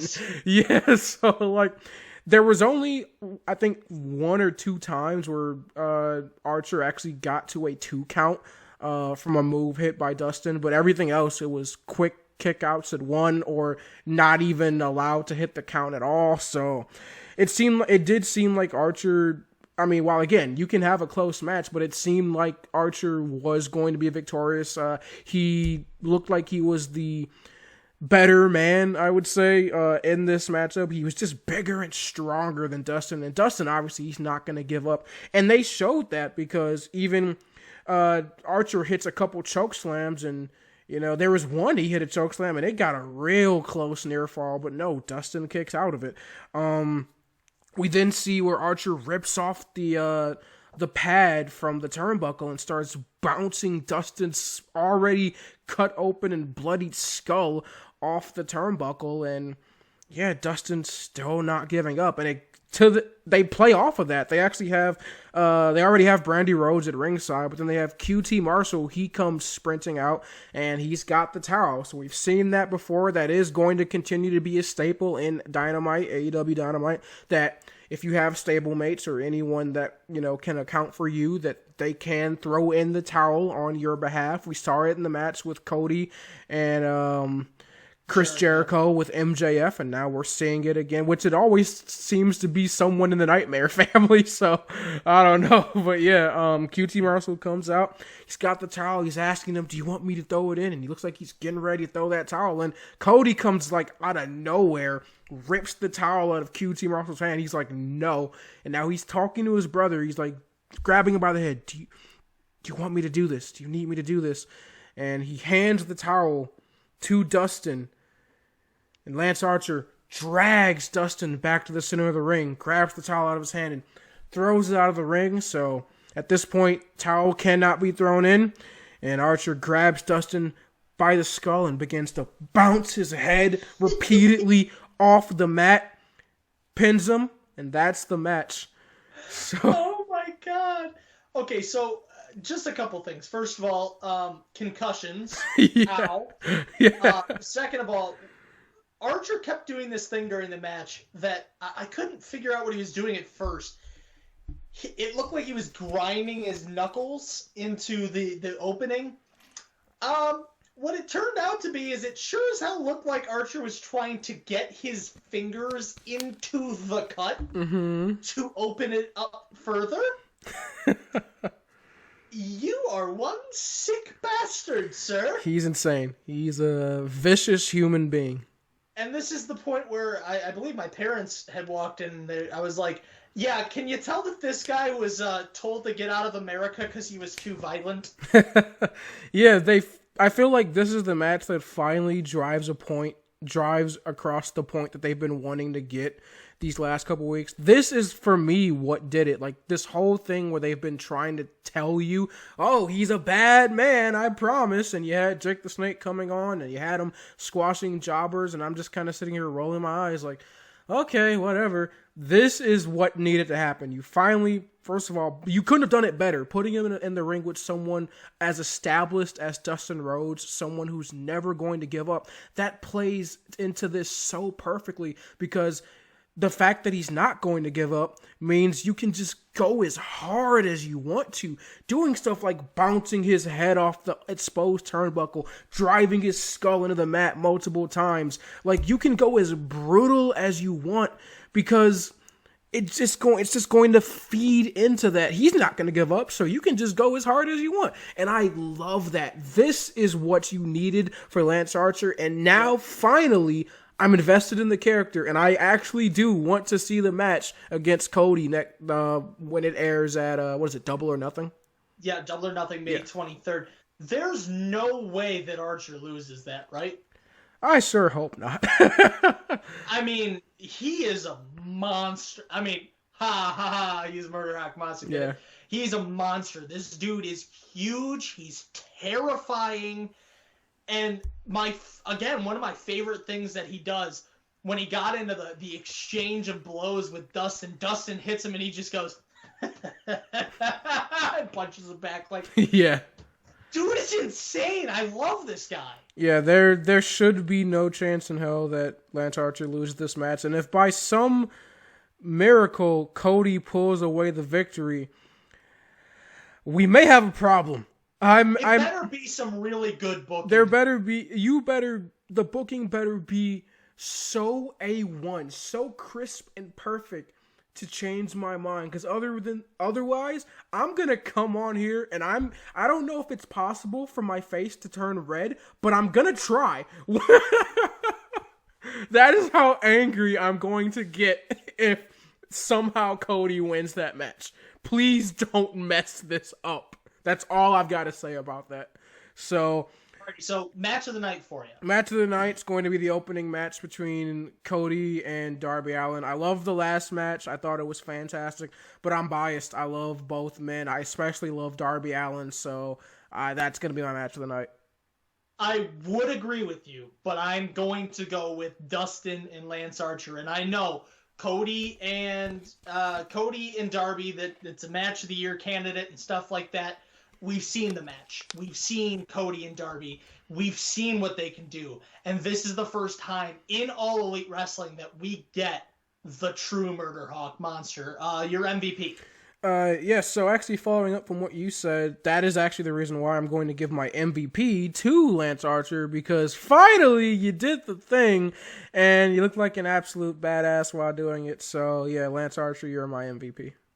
Yeah, up until the last match, I was like, oh, I could go here, I could go there, and then the last match happened, and I'm like, oh, cool, the Murder Hawk monster is my MVP. Yep. So Lance Archer, you killed it, dude. Like, welcome back to the States. Welcome to All Elite Wrestling.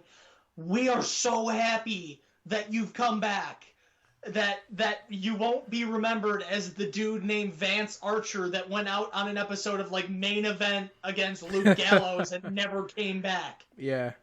So with that being said, let's go ahead and get into our show of the night. I kind of spoiled it already, and you probably wouldn't know it because of the way I ripped into some parts of Dynamite.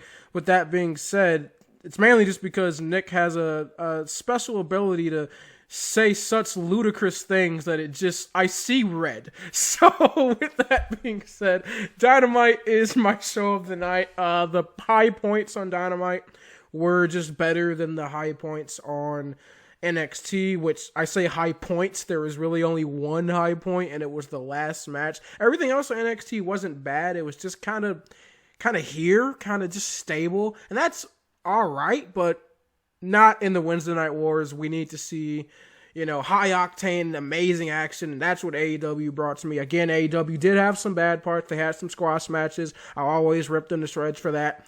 But the first match and the last match was phenomenal. The Bubbly Bunch was fantastic. AEW's been killing NXT in terms of promo work because some of the promos we've seen on NXT have just been absolutely cringeworthy. So, yeah, Dynamite tonight definitely takes the cake. It's been a minute since I've given Dynamite a victory here. It seemed like it had been pretty split these last couple of weeks. Obviously, last week you did pick NXT, but tonight I feel like finally NXT was back in form for the most part. So yeah, Dynamite is victorious. Yeah, I'm gonna take Dynamite here. I mean, in weeks that they're normally close, I'll take Dynamite. I'm gonna say it's closer than you said it was, because I know earlier you said it was pretty obvious what you thought. I'm going to say it's a little bit closer. I liked a lot of the things that happened on NXT this week. I liked the Drake Maverick match a lot. I liked the opening bout with Elio del Fantasma and I can't even remember who he faced. Swerve? Yeah, there we go. You really liked that match so much that you can't remember who they fought. Yeah. And obviously I loved the Keith Lee match, but just nothing beats Dynamite this week. Dynamite had a bona fide match of the year candidate. One of my personal favorite matches in that closing match too. I may not look back on that decades from now, but a couple of years from now, I'm probably still going to look back on that and think about how good of a match that was. Probably Dustin's second best match in the company outside of the one that he had with Cody, which nothing will top that match. Now, I will say there is one thing that kind of got highlighted in that last match that I hadn't really thought of, and I've kind of disagreed with up to this point, but I can kind of see how people get this idea. And that's that it does kind of seem like a lot of the high-octane storylines and angles, stuff like throwing in the towel and stuff like that, and these big, major emotional storylines are kind of reserved for the Rhodes family. I mean, I can see how that kind of gets... you kind of get that idea across your mind. I mean, you think about the original match between Cody and Dustin. That was extremely emotional. You think about a lot of the stuff with Cody that's happened. The chairman bashing the chair into the back of the head with Cody. That throwing in the towel. You can't compete for the title. Like a lot of this stuff. And now the retirement angles with Dustin and stuff like that. So it does kind of seem like a lot of this stuff is reserved for the Rhodes family, which you can make the comparison to what WWE does with the McMahon family, or what Impact even did with Jeff Jarrett and a lot of the guys that he put on. So I can't sit here and act like if I was in their same spot, I wouldn't do the same thing with my family and friends, because we're human, and inherently that's just kind of the way things go. So I don't fully fault them for it, and I don't necessarily see it as a problem, because it's not like they don't invest a lot of time into the rest of the talent they have. And again, we talked about this, it's not like the elite gets shoved down our throats in terms of over winning, while a lot of them do have extremely ludicrous winning records. There's only two people in the Elite that have a title right now, and that's Kenny Omega and Hangman Adam Page, and that's because they're the tag team champions.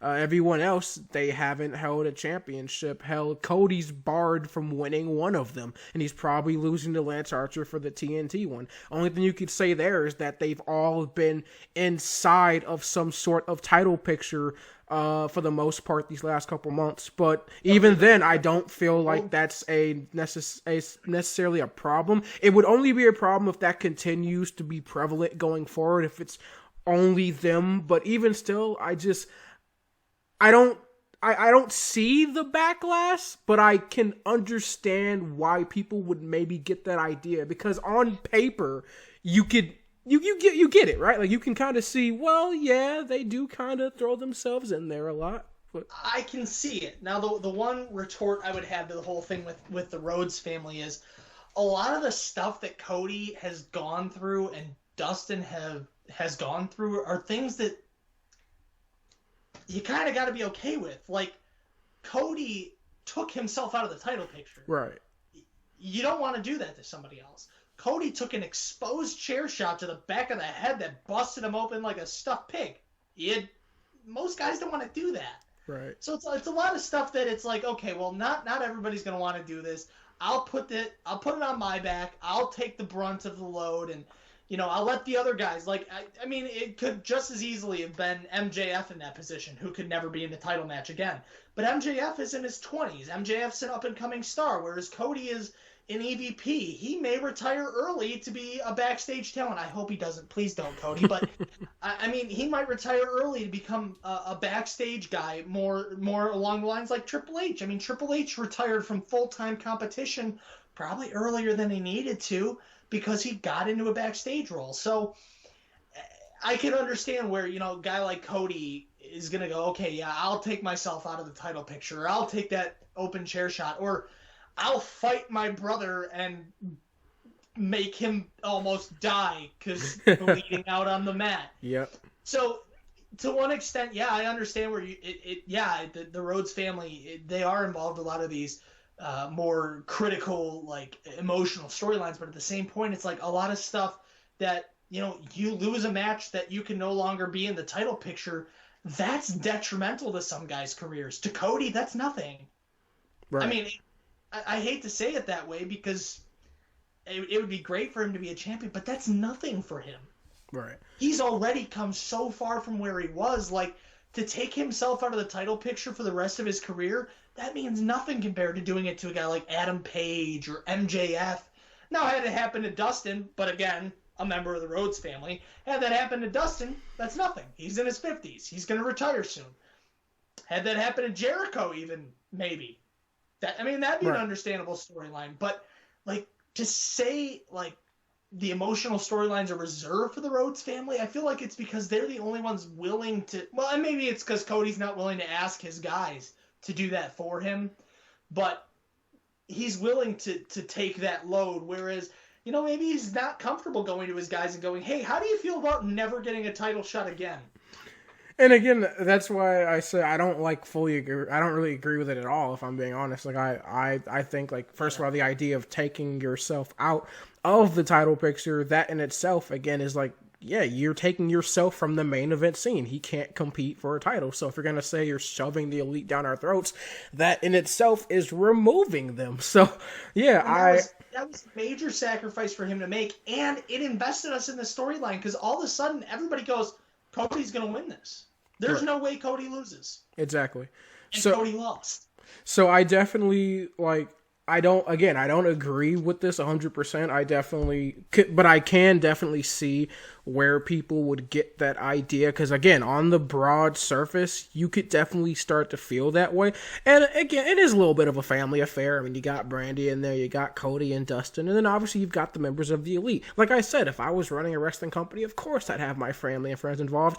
Every wrestling company does that. Literally, all of them do. So you like to say that, oh, it's just AEW and wag the finger. Come on, guys. That's just ridiculous.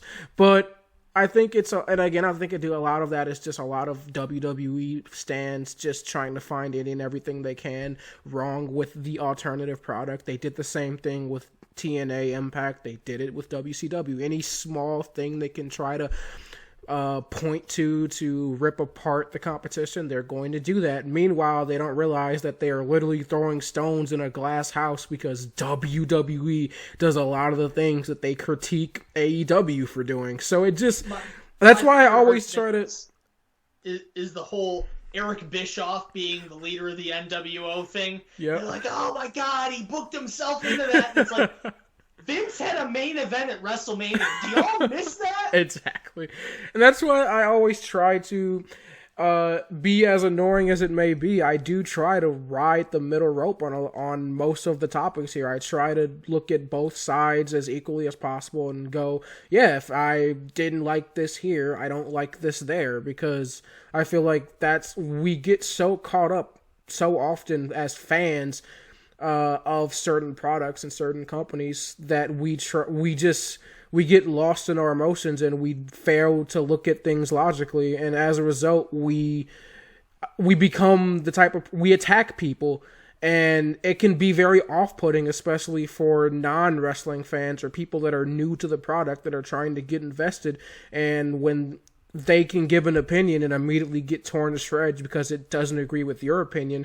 Yeah, that can be very off-putting, and it makes our community not only divisive, but a very hard one to get involved in because of how willing we are to just lash out at anyone that differs in opinion from us. We're very much like a political community in that regard. So, but I mean, that's just the truth. And we have a lot of that here on our show, and it is entertaining, but that's generally while we disagree, we do try to keep as much as possible, and even though Nick will sometimes go a little bit further than I will, we do still try to ride that line as much as possible, because I feel like, yeah, but we definitely still try to be more in the middle, because I feel like that's something that you don't see as often in the wrestling community. So that's what I feel like makes us different, for the most part, from a lot of your standard wrestling commentators, is that we are going to try to present things as unbiasedly as possible, and we are inevitably human, so our hidden biases will show themselves, especially in heated arguments. Yeah, I mean, I lean towards AEW, you lean towards NXT. We both hate WWE, but the amount varies. Right. Yeah. So at the end of the day, that's just kind of where things are at. And that's why I love what we do. I love being able to come on here and present this information to you guys in this format, because I feel like it's something that you're not going to get really anywhere else on YouTube or anywhere else in the wrestling community, because I feel like we do try to do our best to ride that middle line and present things as unbiasedly as possible. And then, of course, when things do get a little ridiculous and crazy, it can be entertaining for you guys as well. So, that being said, that is going to be the end of our Wednesday Night Wars video for this week. So, let's go ahead and get into our closing spiel. Of course, the Wrevolution Pro Wrestling Podcast is only available on YouTube. Currently, due to the unnamed pandemic that I'm not going to say, because YouTube will apparently go after us hardcore if we do. So, yeah. However, if you go ahead and follow us on the Spotify, the iTunes, the Google Play, and the ever so beloved Podbean, then look at this mic. Cool, crisp audio from your boy and your other guy over there. We're going to speak into this mic, and then it's going to come out and project into your ears, and all that crisp $200+ audio is going to be in audio format for all of you to enjoy. And our entire podcast is going to sound like that, not like this. Yes. Of course, you can follow the Wrevolution Pro Wrestling Podcast on Twitter, Facebook, and Nick does have an Instagram, and I also have my own separate Twitter as well, so go ahead and follow our social media links are down in the description below. Make sure, if you enjoyed what you saw today, to give the video a thumbs up, and go ahead and hit that like button, and if you want to continue to enjoy our podcast, make sure you subscribe to the Wrevolution Pro Wrestling Podcast, because you like what we're doing and we like doing it, so why don't we just go ahead and skip the BS and you just subscribe, because we're doing everybody a favor here. Shout out to everybody who watched the World Wrestling Classic video. That was a hit until we had to take it down. Apparently the first 30 minutes didn't exist, which for those of you who sat through 30 minutes of a blank screen, all the more power to you. Yes. Hey, and an even better reason to subscribe, because now you have something to look forward to going forward here. So, with that being said, this has been the Wrevolution Pro Wrestling Podcast, live from Studio 6. My name is Marcus White. Live from the spare bedroom, my name is Fight Mode Nick Cavalli, and I do have a shout out today to Fight Mode Army, Team Fight Mode, for all your votes on the World Wrestling Classic polls. Keep them coming. We are ready for the semis. And with that being said, as always, join the Wrevolution. Have a good night, guys. Have a fantastic night, everybody.